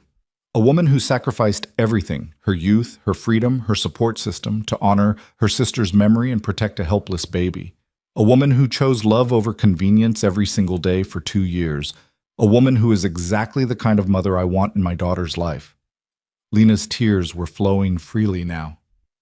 You mean that? Every word. Lena, Maya is your daughter. You're the only mother she's ever known. The biology doesn't change that. It doesn't change anything. Some people would say it changes everything. Then they're idiots who don't understand what family actually means. Evan pulled her close.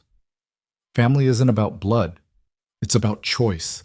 It's about showing up every day and choosing to love someone, to care for them, to put their needs above your own. You've been doing that since the day Maya was born. That makes you her mother in every way that matters. Lena buried her face in his chest, sobbing. All the fear and stress and guilt she'd been carrying for weeks poured out of her. I was so scared, she gasped between sobs. I was so scared you'd leave. I'm not leaving. I told you I'm all in. This doesn't change that. Evan's arms tightened around her. If anything, it makes me love you more. You're the strongest person I've ever met. I don't feel strong. I feel like I'm barely holding it together most days.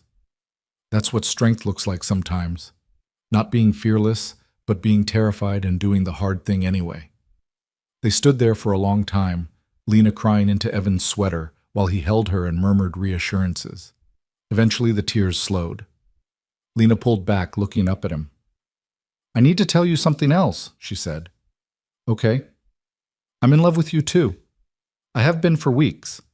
I wanted to say it that night on the balcony, but I couldn't. Not with this secret between us. But I love you, Evan. I love how patient you are with Maya, how gentle you are with Sophie, how you make me feel safe enough to be vulnerable. I love your terrible jokes and the way you always remember how I take my tea, and the fact that you keep stuffed animals in your pockets just in case. I love you, and I'm sorry I made you wait to hear it. Evan's smile was radiant. It was worth the wait. He kissed her forehead, her cheeks, finally her lips. I love you too. All of you. The parts you show the world and the parts you keep hidden. The strength and the fear. All of it. They sank onto the couch together. Lena curled into Evan's side. For the first time in 2 years, she felt the burden she'd been carrying lighten. Can I ask about Emma? Evan said after a while. What was she like? Lena smiled through fresh tears. She was incredible.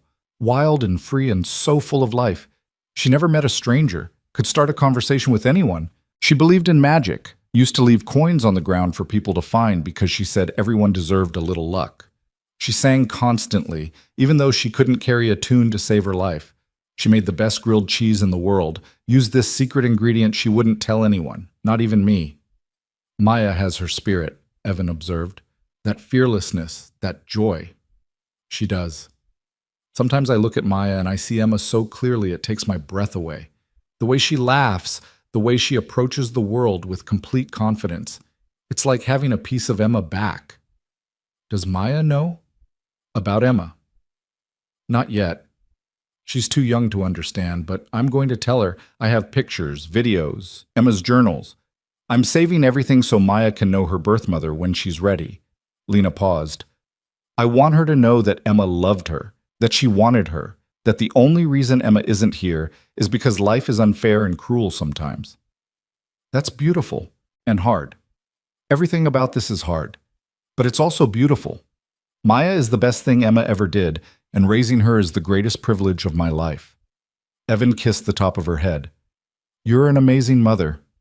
I'm a terrified mother who has no idea what she's doing most of the time. Same. I think that's just parenting. They laughed, and the sound was light and free. The weight of the secret was gone, and in its place was something solid and real. What happens now? Lena asked. Now we keep doing what we've been doing, dating, spending time together, letting the girls be sisters, except now we do it without secrets, complete honesty from here on out. Complete honesty, Lena agreed. That sounds terrifying. It is, but I think we can handle it. Evan shifted to look at her. I do have one question, though. Anything. Your parents, are they still out of the picture? Lena's expression hardened. Completely. They made their choice. They chose their pride and their expectations over their daughter and granddaughter. I haven't spoken to them since Emma's funeral. Do you think that'll ever change? I don't know. Part of me hopes they'll come around someday, realize what they're missing. But I'm not holding my breath, and I'm not letting Maya grow up feeling unwanted by them. As far as she's concerned, our family is just us. And now us, Evan added softly. If you want it to be. I do want that, more than anything. They talked for hours, filling in details and answering questions. Evan wanted to know about Emma's pregnancy, about the early days with Maya, about the grief and exhaustion and joy of those first years. Lena wanted to know about Rachel, about how Evan had navigated single parenthood, about his fears and hopes for the future. By the time they picked up the girls from Carol's house, Lena felt lighter than she had in months. The secret was out, and the world hadn't ended. Evan was still here, still looking at her with love and admiration. Maya and Sophie tumbled out of Carol's house, covered in flour and joy. We made cookies, Sophie announced. So many cookies! Grammy said we were excellent bakers, Maya added proudly. Carol appeared behind them, laughing. They were very enthusiastic helpers. There's flour in places I didn't know flour could reach. Thank you for taking them, Evan said, hugging his mother. Anytime. You know I love it. Carol looked between Evan and Lena, a knowing smile on her face. You two look happy. Good talk? Very good talk, Lena confirmed. I'm glad. Carol squeezed Lena's hand. You're family now, you know. You and Maya, both. The simple statement brought tears to Lena's eyes again. Family. It was all she'd wanted, all she'd been searching for. That evening, they all had dinner at Evan's house, a chaotic affair involving the cookies the girls had made and frozen pizza because no one had the energy to cook. The girls were wound up from their day with Grammy, running circles around the living room and telling elaborate stories about the ducks they'd seen at the pond. After dinner, after baths and stories and the elaborate bedtime routine of two overtired toddlers, Lena and Evan finally collapsed on his couch. This is my life now, Evan said, staring at the ceiling. Constant chaos, no quiet moments, and I wouldn't change a single thing. Not a single thing, Lena teased. Well, maybe I'd make them sleep past 6 in the morning. That would be nice. Dream big. Evan turned to look at her, his expression serious. I am dreaming big.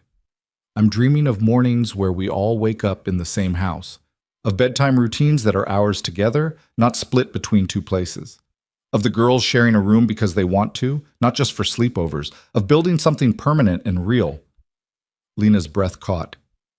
Evan? Too much? Too fast? No. Perfect. Perfectly terrifying, but perfect.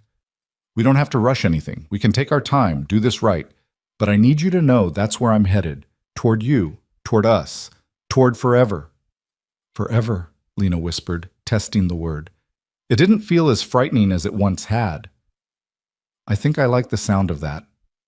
They sat in comfortable silence, hands linked, watching the lights from the city twinkle through the window. Upstairs, they could hear Maya and Sophie giggling, supposedly asleep but clearly still wide awake. Should we go separate them? Lena asked. Absolutely, in 5 more minutes. Those 5 minutes stretched into 10, then 15. Neither of them wanted to move, content to exist in this pocket of peace. Finally, Evan stood, pulling Lena up with him. Come on, time to be responsible adults. They climbed the stairs together and found both girls in Sophie's bed, tangled together like puppies. Maya had her thumb in her mouth, and Sophie was clutching her favorite stuffed bunny. They were sound asleep despite all the noise they'd been making. I don't have the heart to move them, Lena admitted. Me neither. Maya can just stay over. We'll make pancakes in the morning. You're sure? Evan wrapped his arm around her waist. I'm sure. About this. About you. About all of it. No more doubts, no more fear. Just us, figuring it out together. Lena leaned into him, watching their daughters sleep. Maya, the piece of Emma she'd been given to protect. Sophie, the girl who'd lost her mother too young but was learning to love again. 2 children who'd found each other against all odds, and 2 adults who'd found each other too, building something beautiful from the wreckage of their grief. Thank you, Lena whispered. For what? For staying, for listening, for not running away when I gave you every reason to. Lena. Evan turned her to face him. I could never run from you. You're it for me. You and Maya both. The rest of my life starts now, and I can't wait to spend it loving you. The kiss was soft and sweet and full of promise, a seal on the truth that had been spoken, on the future they were building together.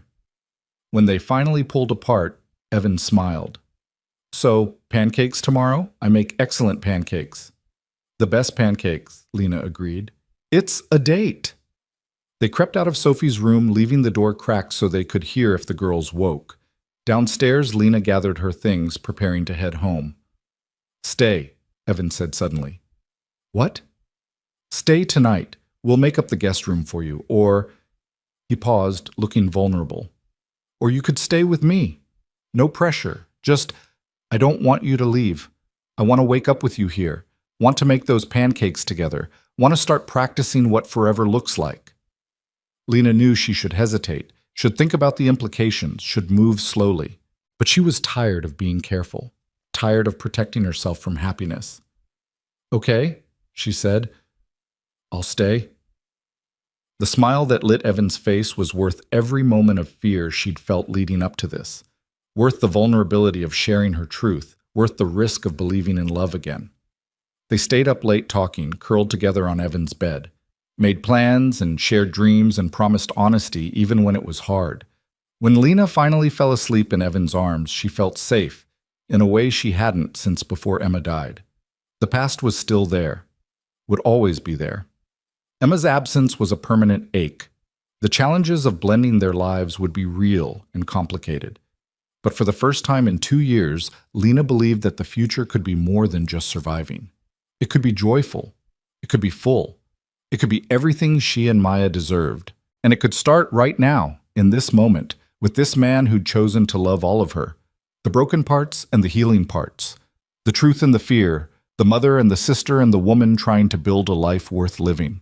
Morning would bring pancakes and chaos, and the sweet disorder of children who'd found each other. But tonight, there was just this. Peace, love, and the quiet certainty that she'd finally found her way home. Morning arrived with the sound of small feet thundering down the hallway and Maya's voice calling out, "Mama, Mama," followed immediately by a delighted squeal when she discovered Lena was still there. Lena opened her eyes to find both girls standing at the bedroom door, staring at her and Evan with wide, curious eyes. "You stayed," Sophie announced, as if this was the best news she'd received in her entire 4 years of life. "I did," Lena confirmed, sitting up and trying to smooth down her sleep-tangled hair. "Is that okay with you?" Sophie nodded vigorously, then climbed onto the bed between them. Maya followed suit, and suddenly the bed was full of wiggly children and morning breath and pure, uncomplicated joy. "Daddy? You said pancakes," Sophie reminded him, poking his shoulder. "You promised." "I did promise," Evan agreed, his voice still rough with sleep. "Give me 5 minutes to wake up, and we'll make the best pancakes you've ever had." "The best pancakes," Maya echoed, bouncing on her knees. Those 5 minutes turned into an hour of lazy morning chaos. The girls insisted on helping make pancakes, which meant flour ended up on every surface and the batter had some questionable additions. But the laughter was real, and when they finally sat down to eat, even the slightly lumpy pancakes tasted perfect. "This is nice," Sophie said through a mouthful of syrup-soaked pancake. "I wish you could stay every day." Lena met Evan's eyes across the table, saw her own thoughts reflected there. This could be every day. This messy, beautiful, chaotic morning routine could be their normal. "Me too, sweetheart," she said softly. The next few weeks settled into a new rhythm. Lena and Evan were inseparable, and the girls followed suit. Sleepovers became frequent, rotating between houses until it became hard to remember which toys belonged where. Evan's toothbrush appeared in Lena's bathroom. Her coffee creamer took up residence in his refrigerator, small migrations that spoke of something larger taking shape. But as Thanksgiving approached, reality intruded in the form of a phone call Lena had been dreading. She was at Evan's house helping Sophie with an art project while Evan picked up Maya from her playgroup when her phone rang. The number was unfamiliar, but the area code made her stomach drop. Portland. "Hello? Lena, it's Aunt Patricia." Lena's hand tightened on the phone. Patricia was her mother's sister, the only member of her extended family who'd sent a card when Emma died. They hadn't spoken since. "Patricia, hi. This is unexpected." "I know. I'm sorry to call out of the blue like this." Patricia's voice was strained, "But I thought you should know. Your mother is in the hospital. She had a heart attack 3 days ago." The world tilted. Lena sat down heavily on the couch, aware of Sophie watching her with concerned eyes. "Is she okay?" "She's stable now, but it was serious. The doctors are saying she needs to make major lifestyle changes. Your father is, well, you know how he is, not handling it well." Patricia paused. "Lena, they've been asking about you, about Maya. After 2 years of silence, now they want to know about us?" Bitterness crept into Lena's voice despite her best efforts. "I know, I told them they had no right after how they treated you. But your mother, she's been crying, saying she made a mistake, that she wants to see her granddaughter before it's too late." "It's already too late," Lena said flatly. "They made their choice." "I understand. I do. I promised I'd call. What you do with this information is up to you." Patricia sighed. "For what it's worth, I think you've done an incredible job with Maya. Emma would be so proud of you." Tears burned Lena's eyes. "Thank you." After she hung up, Lena sat staring at the phone, trying to process. Sophie had abandoned her art project and was now standing in front of Lena, her small face creased with worry. "Are you sad?" Sophie asked. "A little bit, honey." "Do you need a hug?" Lena pulled Sophie into her arms, breathing in the scent of her strawberry shampoo. "I would love a hug." "Thank you." They were still sitting like that when Evan returned with Maya. He took one look at Lena's face and immediately understood something was wrong. "Girls, why don't you go play in the playroom for a bit?" he suggested. "I need to talk to Lena." "But Daddy—" "Sophie, please." Something in his tone made both girls obey without further protest. Once they were upstairs, Evan sat beside Lena, taking her hand. What happened? Lena told him about the call, about her mother's heart attack, about the sudden desire to meet Maya after 2 years of pretending she didn't exist. "What are you going to do?" Evan asked when she finished. "I don't know. Part of me wants to tell them to go to hell. They abandoned us when we needed them most. Why should I let them back in now? That's fair. But another part of me thinks about Maya. She deserves to know her family, even if they're imperfect. And what if something happens to my mother? What if Maya grows up and resents me for keeping her from them? Also fair. Evan squeezed her hand. There's no easy answer here. I know. Lena leaned against him, exhausted. Why does everything have to be so complicated? Because life is messy and people are flawed and love is hard. Evan kissed the top of her head. But you don't have to decide right now. Take some time. Think about what you want, what's best for Maya. I'll support you either way. Even if I decide to let them back in, even if it brings all this family drama into our lives. Even then. Lena, I signed up for all of you. That includes your complicated family situation. He pulled back to look at her. Besides, you think my family is perfect? My dad left when I was 12. I've got a brother I haven't spoken to in 5 years because of a fight over Rachel's funeral arrangements. Everyone's got baggage. When did you get so wise? Therapy. Lots and lots of therapy. He smiled. Which, by the way, I highly recommend. Helped me process Rachel's death, figure out how to be a single parent, work through my fear of dating again, changed my life. Maybe I should try it. Maybe you should. Can't hurt, right? That night, after the girls were asleep, Lena lay awake thinking about her mother. She remembered being young before Emma's pregnancy, when their family had been whole and happy. Summer barbecues and Christmas mornings and her mother's chocolate chip cookies. Those memories felt like they belonged to a different life, a different family. But they were real. And underneath all the hurt and anger, there was still a daughter who missed her mother. She picked up her phone, typed out a text to Patricia before she could overthink it. Can you send me the hospital information? I'm not making any promises, but I'd like to know how to reach her if I decide to. The response came quickly. Of course. And Lena, whatever you decide, you're a good daughter, a good person. Don't let anyone tell you otherwise. December arrived with the first real snow of the season. Maya and Sophie were beside themselves with excitement, begging to go outside before breakfast. Lena and Evan bundled them into so many layers they could barely move, then watched from the porch as the girls made snow angels and threw snowballs with terrible aim. I've been thinking, Evan said, his breath fogging in the cold air, about the holidays. What we want to do. Okay. My mom always does a big Christmas Eve thing. Dinner, presents, the whole 9 yards. And I know you usually keep things small with Maya, but I was thinking maybe this year we could combine our traditions. Do Christmas Eve with my family, then Christmas morning, just the 4 of us. The 4 of us, Lena repeated, testing the phrase. It felt right, natural. Unless you have other plans, or if it's too much too fast, it's not too much. Lena took his hand. I'd love that. Maya should know what it's like to have a big family Christmas. There's something else. Evan turned to face her fully. I want to tell my mom about Emma, about how you came to have Maya. She's going to adore you even more when she knows the whole story, and I don't want there to be secrets. But I wanted to make sure you're okay with it first. Lena considered. Carol had been nothing but welcoming, treating both Lena and Maya like family from the start. And Evan was right. Secrets had no place in the life they were building. Okay, but I want to be there when you tell her. I want to tell the story myself. They visited Carol the following Sunday, leaving the girls to build a blanket fort in her living room while the adults talked in the kitchen.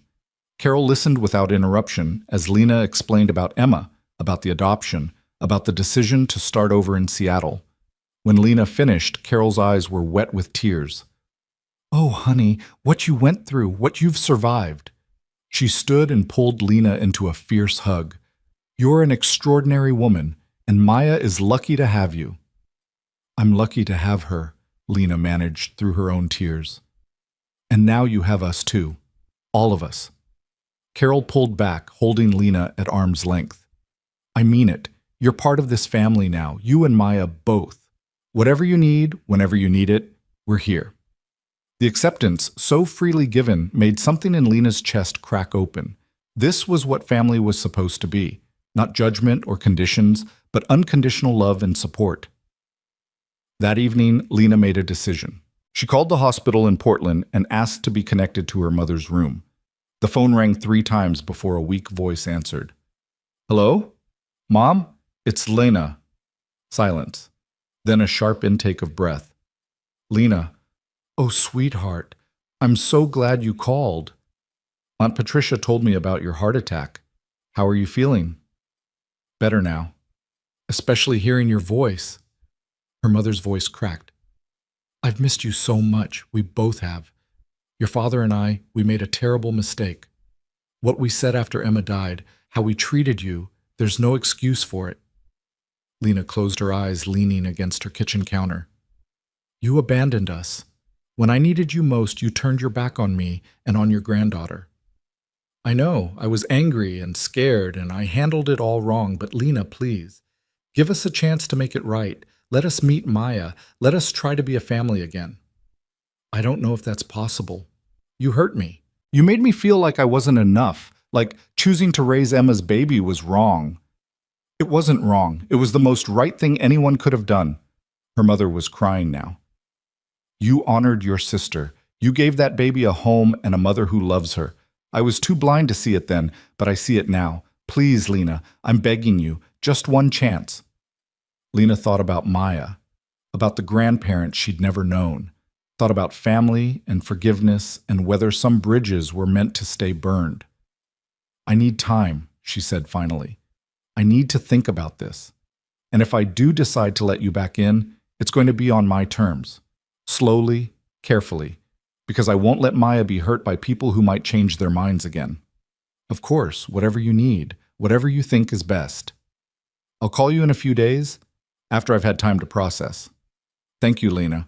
Thank you for even considering it. After they hung up, Lena sat in the quiet of her apartment, trying to sort through the tangle of emotions. She was still angry, still hurt, but underneath it all was a tiny seed of hope that maybe, just maybe, something good could come from this. Her phone buzzed. Evan. How did it go? Lena. Complicated. Can you come over? Evan. Be there in 20 minutes. He arrived with takeout and wine, and they talked late into the night about family and forgiveness and how to protect the people you love while still giving them room to grow. Evan didn't tell her what to do, didn't push her in any direction. He just listened and held her and reminded her that whatever she decided, she wasn't alone. I think I want to try, Lena said finally, somewhere around midnight. Not for them, for Maya. She deserves the chance to know her grandparents, even if they're imperfect, even if it's scary. Then we'll make it work, Evan said simply. We'll set boundaries, take it slow, protect Maya first, but we'll try. We, Lena repeated. I like that you keep saying we. Get used to it. There's no more you and me separately. It's us now, a team. The week before Christmas, Lena's parents drove up to Seattle. She'd agreed to meet them at a neutral location, a family-friendly restaurant with a play area where the girls could escape if things got tense. Evan insisted on coming, bringing Sophie as a buffer and a support. Lena saw her parents the moment they walked in. They'd aged in the 2 years since she'd seen them. Her mother looked frail, still recovering from the heart attack. Her father's hair had gone completely gray. Mama, who are those people? Maya asked, looking up from her coloring. Lena took a breath. Those are my parents, baby. Your grandparents. They've come to meet you. Maya studied them with the solemn intensity she reserved for important moments. Okay. The reunion was awkward at first. Lena's mother cried the moment she saw Maya, and her father stood stiffly, clearly uncomfortable. But then Maya did what she did best. She approached them with pure, uncomplicated openness. Hi, she said to Lena's mother. I'm Maya. I'm almost free. 3, Lena corrected automatically. Hello, Maya, Lena's mother said, kneeling down with some difficulty. I'm very happy to meet you. You look so much like your mama. Like Mama Lena or Mama Emma? Maya asked innocently. The question hung in the air. Lena tensed, waiting for her mother's reaction. You know about Emma? Her mother asked, looking up at Lena with surprise. Of course she knows, Lena said quietly. Emma is part of her story. I won't hide that from her. Lena's mother nodded, turning back to Maya. You look like both of them. You have Lena's smile and Emma's eyes. Mama Emma is in heaven, Maya announced, but Mama Lena is here and she loves me very much. I can see that. Lena's mother's voice broke. You're a very lucky girl. The lunch was tense but civil. Lena's parents asked careful questions about Maya's life, her favorite things, her friends. Sophie helped ease the tension, chattering away about preschool and the snow and the Christmas pageant she was in. Evan was quiet but present, his hand finding Lena's under the table whenever things got difficult. Toward the end of the meal, Lena's father finally spoke directly to her. "You've done well. With Maya, with your life. We were wrong to doubt you." It wasn't a full apology, but it was something. Lena nodded, not quite ready to forgive, but willing to acknowledge the effort. "I want Maya to know you," she said carefully, "but this has to be on my terms. You don't get to waltz back in and pretend the last 2 years didn't happen. You hurt me. You abandoned us. That doesn't just go away." "We understand," her mother said quickly. "We'll do whatever you need. We just want to be part of her life. Part of your life. Then we'll take it slow. Video calls at first, maybe, then visits. We'll see how it goes." After they left, Lena felt wrung out and emotionally exhausted. Evan drove them all back to his house, where he put on a movie for the girls and made Lena tea without asking. "You did good," he said, settling beside her on the couch. "Did I? I feel like I just opened Pandora's box." "Maybe, but maybe that box needed to be opened. Maya deserves to know all her family, and your parents deserve a chance to make amends. Doesn't mean you have to trust them completely or forgive them right away. It just means you're giving them a chance." "When did you become so wise about family dynamics?" "Therapy," Evan repeated, grinning. "Seriously, you should try it." Christmas Eve at Carol's house was everything Lena had hoped for and more. The house was full of Evan's extended family, cousins and aunts and uncles, and more noise and laughter than Lena had experienced in years. Maya and Sophie were passed from relative to relative, spoiled with attention and cookies and early presents.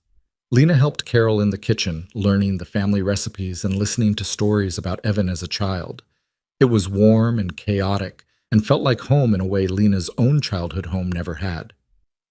"He's happier than I've seen him in years," Carol said quietly, watching Evan play with the girls. "You've brought light back into his life, into both their lives." "He's done the same for us," Lena admitted. "Good. You deserve each other. You deserve this happiness." Carol squeezed her hand. "Welcome to the family, dear. Officially." That night, lying in Evan's bed after the girls had finally crashed from their sugar high, Lena felt a contentment she'd never thought possible. "Thank you," she whispered into the darkness. "For what?" "For this, for your family, for accepting us, for making us feel like we belong." Evan pulled her closer. "You do belong. You and Maya both. This is your family now, too." "I want to ask you something," Lena said, nerves suddenly jangling. "Okay. Move in with me, or I'll move in with you. I don't care where, but I want us to stop dividing our lives between two places. I want to wake up with you every morning. I want the girls to actually share a room because they live in the same house, not just for sleepovers. I want this to be real and permanent and official." Evan was quiet for a moment, and Lena's heart sank. Too much, too fast. She'd pushed too hard. Then he rolled over, turning on the bedside lamp so he could see her face. "I was going to ask you the same thing. I've been carrying around a key to this house for a week, trying to find the right moment." "Really? Really? I want you here. Want Maya here. Want our lives completely tangled together so we can't tell where one ends and the other begins." He reached into the nightstand drawer and pulled out a key. "Move in with us. Please." Lena took the key, tears streaming down her face. "Yes. Absolutely yes." They kissed, and it tasted like promises and forever, like the end of one chapter and the beginning of another. "We should probably discuss logistics," Evan said eventually, laughing, "like whose furniture we keep and where everyone sleeps and how we merge two households." "Tomorrow," Lena decided. "Tonight, let's just be happy about it." "I can do that." They turned off the light and lay together in the darkness, planning a future that felt suddenly, gloriously real. A house filled with laughter and chaos and love. Two girls who would grow up as sisters. Two adults who'd found each other through loss and were building something beautiful from the wreckage. "I love you," Lena whispered. "I love you too, so much." Outside, snow began to fall again, blanketing the city in white. Inside, Lena held on to Evan and thought about how far she'd come. From that terrifying day in the hospital when Emma died and she became a mother overnight, to this moment, lying in the arms of a man who loved her completely, who accepted her truth without flinching, who chose her and Maya every single day. The road had been hard.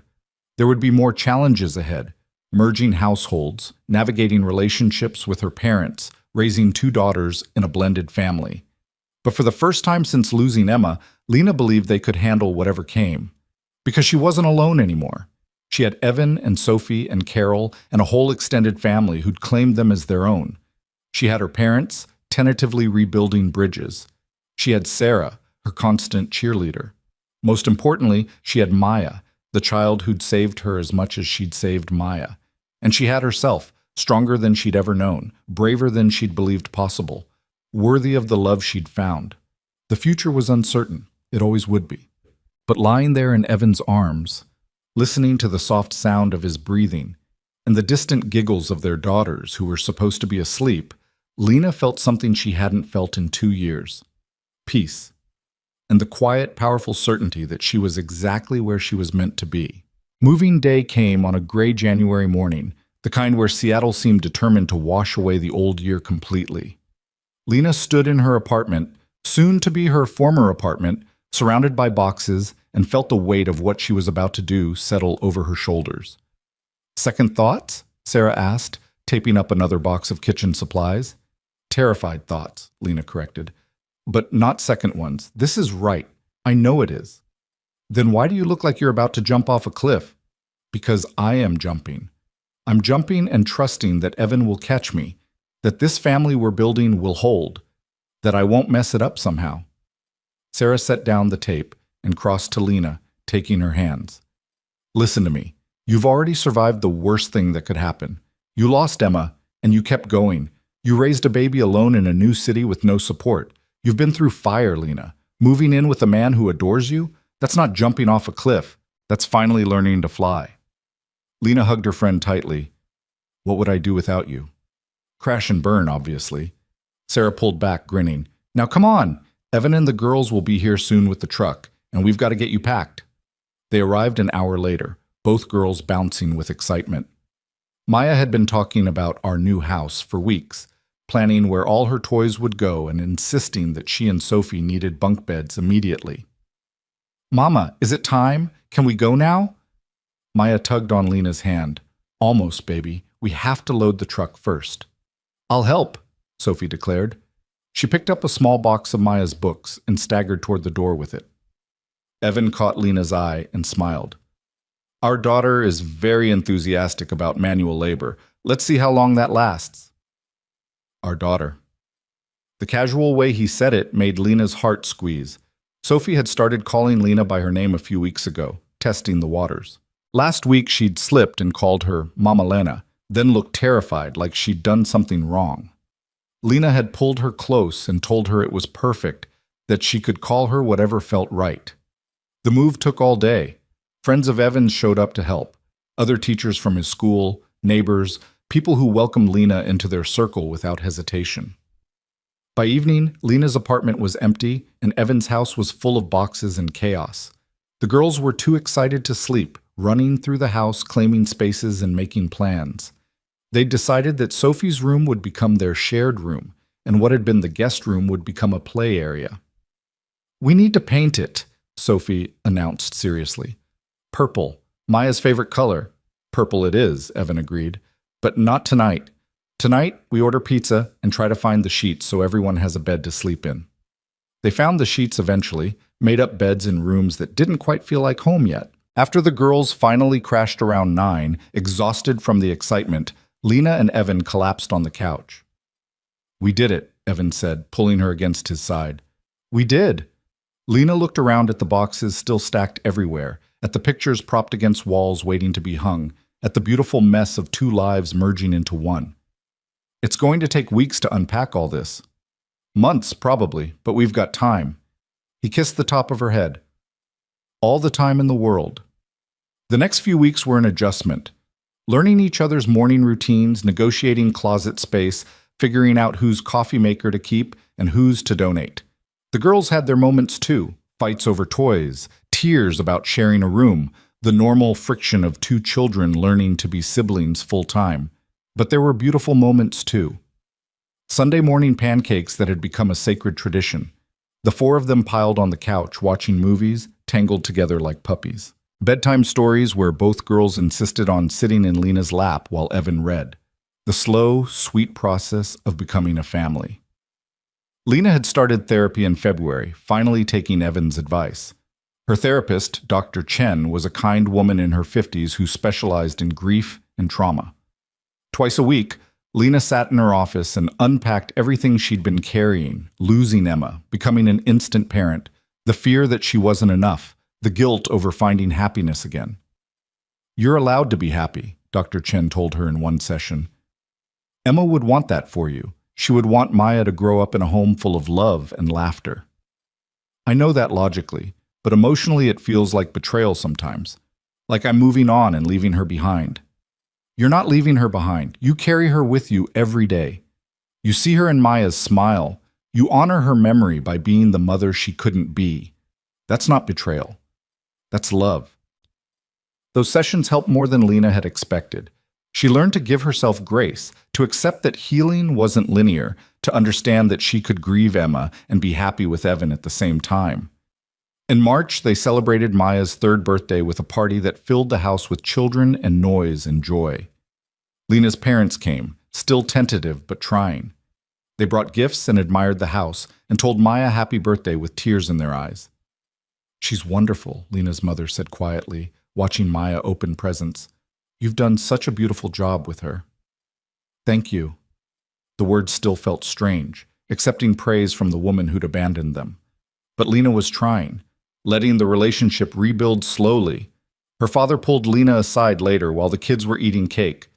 "I owe you an apology, a real one, not the half-hearted thing I gave you at the restaurant." Lena waited, barely breathing.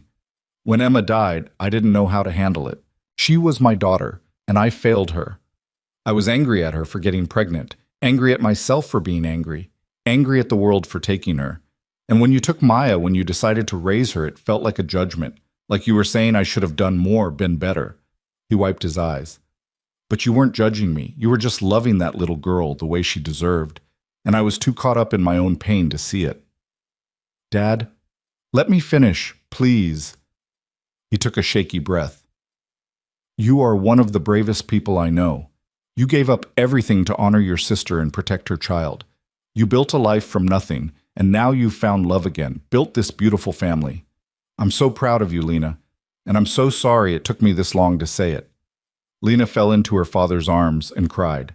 They stood there in the kitchen while the party continued around them, two people trying to bridge 2 years of hurt and silence. "I'm sorry too," Lena whispered, "for shutting you out, for not trying harder to make you understand. You had nothing to be sorry for. Nothing. This is all on us." When they pulled apart, Lena's mother was there, joining the embrace. The three of them stood together, and Lena felt something she'd thought was permanently broken start to heal. That evening, after the party was cleaned up and the girls were in bed, Lena found Evan on the back porch.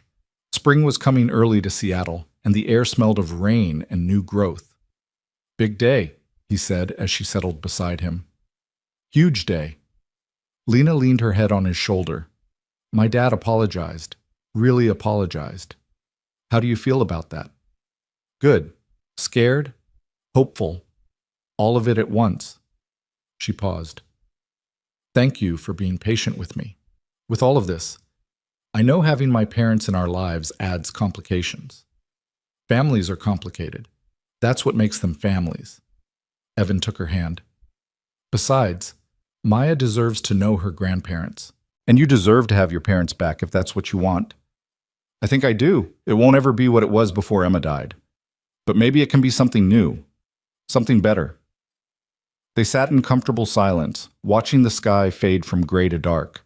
Inside, they could hear the girls giggling, supposedly asleep but clearly still wired from the party. "I want to ask you something," Evan said suddenly. "Okay."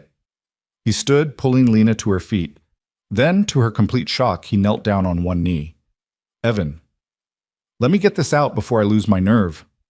He pulled a small box from his pocket, hands shaking slightly.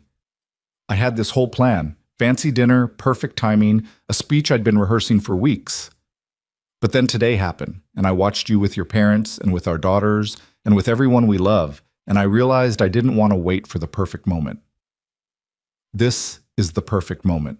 Right now, in our house, with our girls upstairs, on the day we celebrated Maya turning 3. Lena's hands flew to her mouth, tears already streaming. Lena Harper, you walked into my life carrying more than a diaper bag. You carried grief and courage and this fierce, protective love for your daughter that made me fall for you immediately. You've taught me that family isn't about biology or perfection. It's about choice. It's about showing up every single day and choosing to love someone, even when it's hard. Especially when it's hard. Evan, I'm not done. He smiled through his own tears. I choose you.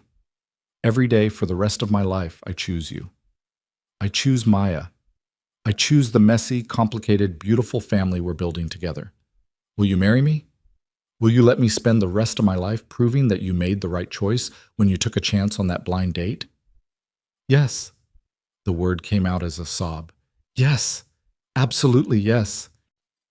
Evan slid the ring onto her finger, a simple band with a small diamond that caught the porch light. Then he stood and kissed her like they were the only two people in the world. A crash from inside made them break apart. They're kissing! Sophie's voice carried clearly through the window. Mama! Evan! Maya's shriek followed. Both girls tumbled out onto the porch in their pajamas, having clearly been spying the entire time. Are you getting married? Sophie demanded, like in the princess movies. We are, Evan confirmed, scooping her up. Does that mean Maya is really my sister now? Forever and ever. Forever and ever, Lena agreed, pulling Maya into her arms. Yes! Both girls screamed in unison, so loud the neighbors' lights turned on. They stood there on the porch, the four of them wrapped in a group hug, and Lena felt the final piece of her heart click into place. This was her family. Not the one she'd been born into or the one she'd lost, but the one she'd chosen and built from love and courage and impossible circumstances. The wedding was small, held in Carol's backyard on a sunny May morning. Just close friends and family, exactly what Lena and Evan wanted. Maya and Sophie were flower girls, wearing matching purple dresses that they'd insisted on picking out themselves. They took their job very seriously, scattering petals with intense concentration. Lena's parents were there, her mother crying throughout the entire ceremony. Sarah stood as maid of honor, beaming with pride. Carol sat in the front row, dabbing her eyes and looking utterly delighted. But the moment that broke Lena completely was during the vows. Evan had written his own, and when he spoke, his voice was steady and sure. Lena, 2 years ago, I didn't believe I could love again. I thought that part of my life was over, that I'd had my chance at happiness and lost it. Then you walked into that cafe with Maya on your hip, and everything changed. You showed me that the heart has infinite capacity for love, that choosing to love again doesn't diminish what came before. It honors it. He turned to Maya, who was standing with Sophie near the arbor. Maya, I promise to love you like you're my own, to show up for dance recitals and scrape knees and teenage heartbreaks, to honor your mama Emma's memory and make sure you always know how much she loved you, to be the dad you deserve. Maya, not quite understanding but sensing the importance, nodded solemnly. Then it was Lena's turn. She looked at Evan, at this man who'd seen all her broken pieces and loved her anyway. Evan, you stayed. That's the first thing I need to say. You stayed when you saw Maya, when I told you my truth, when I was too scared to let you in. You stayed and you kept staying, and you taught me that love doesn't run from complicated. It runs toward it. Her voice wavered. You've given me something I never thought I'd have again. A family. A home. A future that feels like possibility instead of just survival. You've loved my daughter like she's yours. You've been patient with my healing and gentle with my grief. You've shown me that it's okay to be happy again. She turned to Sophie. Sophie, thank you for sharing your dad with us. Thank you for being Maya's sister and my daughter. I promise to love you fiercely and show up for you always, to never try to replace your mama, but to give you all the love I have anyway. There wasn't a dry eye in the garden by the time they exchanged rings. When the officiant finally pronounced them married and Evan kissed her, their daughters cheered louder than anyone else. The reception was in the same backyard, tables set up under string lights and paper lanterns. There was dancing and laughter and toasts that made everyone cry and laugh in equal measure. Lena danced with her father, with Evan, with both girls at once. She talked with her mother about planning future visits, about being part of each other's lives again. As the sun set and the party continued around them, Evan pulled Lena away to a quiet corner of the garden. "Happy?" he asked. Deliriously, she kissed him softly. "Thank you for this. For all of it. Thank you for saying yes. To the date, to moving in, to forever." They watched their daughters chase fireflies across the lawn, heard their laughter mixing with the music and conversation. This was everything Lena had dreamed of during those dark early days with Maya, when she thought they'd always be alone. "Do you think Emma would be happy?" Lena asked quietly. "About all this?" "I think Emma would be thrilled. You gave her daughter a beautiful life, Lena, a family that loves her, a sister, stability, joy. You kept your promise to her." "I wish she could see it." "Maybe she can." Evan pulled her closer. "And even if she can't, we'll make sure Maya knows her story. That she was loved by two mothers, one who gave her life and one who gave her everything else." The girls ran up to them, breathless and glowing. "Mama, did you see? We caught 3 fireflies." Maya held up her cupped hands carefully. "Very impressive, baby. Can we keep them?" "How about we let them go and make a wish?" Lena suggested. "That's what my sister and I used to do when we were little." "What should we wish for?" Sophie asked. Lena looked at Evan, at their daughters, at the life they'd built together from grief and hope and impossible love. "Wish for whatever makes you happiest." The girls closed their eyes, whispered their secret wishes, then opened their hands.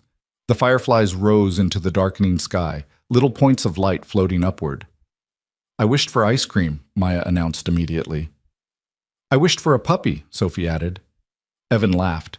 "Well, one of those wishes I can make come true right now. Who wants cake?" "Me!" both girls shrieked, racing back toward the party. Lena stayed where she was for a moment, watching the fireflies disappear into the twilight. She didn't make a wish. She didn't need to. Everything she'd ever wanted was right here, in this garden, in this moment, in this family she'd built from the ashes of loss. She felt Evan's hand slip into hers. "You coming, Mrs. Brooks?" Mrs. Brooks? Her new name? Her new life. She smiled. "Yeah, I'm coming." They walked back to the party together, and Lena looked back one last time at the darkening sky. Somewhere up there, she liked to imagine Emma watching. Emma, who'd given her the greatest gift, a daughter to love, a reason to keep going, a second chance at happiness. "Thank you," Lena thought, "for everything, for Maya, for showing me what love really means. I'll take care of her, I promise. We both will." The months that followed were full of the ordinary magic of daily life. School drop-offs and grocery shopping and family dinners. Sophie starting kindergarten with Maya cheering her on. Weekend trips to the coast where the girls collected shells and Evan taught them about tide pools. Quiet evenings after bedtime where Lena and Evan talked about everything and nothing. Lena's relationship with her parents continued to heal, slowly but steadily. They came for dinner once a month, brought thoughtful gifts for the girls, and told stories about Emma that made her feel present again. Her mother and Maya had developed a special bond over baking. Emma's secret grilled cheese ingredient had apparently been a little garlic powder, a secret her mother finally revealed. In August, on what would have been Emma's 30th birthday, Lena took Maya to the beach where she'd scattered some of Emma's ashes 2 years ago. Sophie and Evan came too, understanding that some moments needed to be shared. Mama Emma would be 30 today, Lena told Maya, who was now 3.5 and understood more than she used to. "She was my sister, and she loved you very, very much." "I wish I could meet her," Maya said, her small face serious. "Me too, baby. But she's always with us, in here." Lena pressed her hand over Maya's heart. "Every time you're brave or kind or silly, that's her. She gave me you, and that was the best gift anyone ever gave me." Maya thought about this, then picked up a shell. "Can we leave this here for her, so she knows we remembered?" "That's a beautiful idea." They placed the shell carefully on the sand, and Sophie added one of her own. "For Mama Emma," she said solemnly. "Thank you for Maya." Evan put his arm around Lena as they stood watching the waves. "You okay?" "Yeah." And she was. The grief was still there. It would always be there.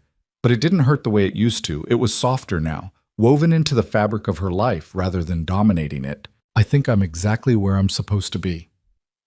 That night, after the girls were asleep, Lena sat down at her computer and did something she'd been thinking about for months. She opened a document and started typing. "Dear Maya, this is the story of how you came into my life and how we became a family." She wrote for hours, pouring out everything: Emma's pregnancy, the joy and terror of those 9 months, the tragedy of losing her sister and gaining a daughter in the same day, the struggles of the first years, the move to Seattle, meeting Evan and Sophie. She wrote about choosing Maya every single day, about the fierce protective love that had grown from grief. When she finished, the sky was starting to lighten with dawn. She saved the document and labeled it, "For Maya, when you're ready." Someday, when Maya was old enough to understand, Lena would give her this story, would show her pictures of Emma, videos of her voice, journals filled with her thoughts, would make sure Maya knew that she was loved by 2 mothers who both chose her completely. But for now, there was breakfast to make, and children to wake up, and a life to live. Lena closed her laptop and headed to the kitchen, where Evan was already making coffee. "You were up late," he observed, handing her a cup. "Writing something for Maya, for the future." "Her story?" "Our story. All of it." Lena took a sip, savoring the perfect temperature. He always got it just right. "I want her to know the truth, the whole truth, when she's ready for it." "She's lucky to have you." "I'm lucky to have her, to have all of you." Lena set down her cup and wrapped her arms around him. "Sometimes I still can't believe this is real, that I get to have this family, this love, this ordinary, beautiful life. Believe it." Evan kissed her forehead. "This is real. We're real. And we're not going anywhere." Footsteps thundered overhead. The girls were awake. "Daddy! Mama Lena! Can we have pancakes?" Evan grinned. "Duty calls." They made pancakes together, the 4 of them crowded in the kitchen. Maya insisted on mixing the batter, and Sophie was in charge of adding chocolate chips. There was flour everywhere, and laughter, and the kind of chaos that meant home. Looking around at her family, at Evan flipping pancakes, at Sophie and Maya giggling over a private joke, at the life they'd built in this house, Lena felt gratitude so overwhelming it brought tears to her eyes. She'd lost so much. Emma, her parents for a time, the future she'd imagined for herself. But from that loss had come this: a love deeper than she'd known possible. Daughters who filled her heart to bursting. A partner who saw every part of her and chose to stay. Life hadn't turned out the way she'd planned. It had turned out better. That evening, after dinner and baths and the elaborate bedtime routine that involved 3 stories and 2 songs and endless negotiations about 5 more minutes, Lena and Evan stood in the doorway of the girls' room. Maya and Sophie were finally asleep, tangled together in Sophie's bed, even though they each had their own. "They're beautiful," Evan whispered. "They really are." Lena leaned against him. "Do you ever wonder what our lives would be like if I hadn't brought Maya to that first date? If I'd gotten a babysitter like everyone expected?" "All the time. And then I think about how we almost missed this, how one different decision would have changed everything." He turned to look at her. "I'm so glad you were brave enough to bring her, to show me who you really were from the start. I'm glad you were brave enough to stay." They stood there a moment longer, watching their daughters sleep. Then they turned off the light and headed to their own room, hand in hand. Before bed, Lena opened the window to let in the cool night air. She could smell jasmine from the garden, could hear the distant sound of the city settling into sleep. Everything was quiet and peaceful and right. She thought about that terrified woman who'd walked into the Cornerstone Cafe 15 months ago, expecting nothing but the same old rejection. That woman who'd been so afraid of hoping, so convinced that her life would always be defined by loss. If she could go back and tell that woman anything, it would be this: hold on, be brave. The happiness you think you don't deserve is coming. It's going to show up in the form of a man with kind eyes and a daughter who needs a mother just as much as your daughter needs a father. It's going to heal wounds you thought were permanent. It's going to teach you that family is something you build, not something you're born into. It's going to save you. But Lena couldn't go back. She could only move forward, carrying the lessons of the past, but not living in them. She could only choose joy, choose love, choose this family every single day. And that's exactly what she planned to do. Evan was already in bed reading one of his endless teacher memoirs. He looked up when she climbed in beside him. "What are you thinking about?" "Everything. Nothing. How lucky we are." "We are lucky, but we also worked for this. You fought for this life, Lena. You earned it." She nestled into his side, her head on his chest, listening to the steady rhythm of his heartbeat. "Do you think we'll always be this happy?" "I think we'll have hard times. Arguments about whose turn it is to do dishes, stress about money or the girl's teenage years, days when everything feels impossible. But yes, I think we'll always have this. This foundation of love and trust and choosing each other that doesn't go away just because life gets hard. Promise?" "Promise." He set down his book and turned off the light, pulling her closer. "Sleep, love. Tomorrow's a new day." "What's tomorrow?" "Sunday, which means pancakes and playground and probably fighting about nap time." Lena smiled into the darkness. "Sounds perfect." "It is. This is perfect. You're perfect. I'm far from perfect. You're perfect for me, for us. That's all that matters." They drifted toward sleep, comfortable in the silence. Outside, the city hummed with life. Upstairs, their daughters dreamed child dreams of princesses and dinosaurs. The house settled around them, creaking softly, holding them safe. And Lena, surrounded by love she'd never expected to find, finally let herself believe in forever. Because this wasn't a fairy tale with an unrealistic ending. This was real life, messy and complicated and beautiful. This was choosing to love even when you're terrified. This was showing up for people who need you and letting yourself need them in return. This was building a family from grief and hope and the courage to take chances. This was everything. Emma, Lena thought one last time before sleep claimed her. I kept my promise. I gave her everything. I gave us both everything. I hope, wherever you are, you're proud. And somewhere, in the space between waking and dreaming, Lena could swear she felt a gentle presence, a whisper of approval. Emma's voice, faint but clear. I'm so proud of you, little sister. So proud. Now stop worrying about me and enjoy this beautiful life you've built. You deserve it. You both do. Then the feeling was gone, and there was only sleep and dreams and the promise of another perfect, ordinary day with the family she'd chosen and the family who'd chosen her back. The end, but also the beginning.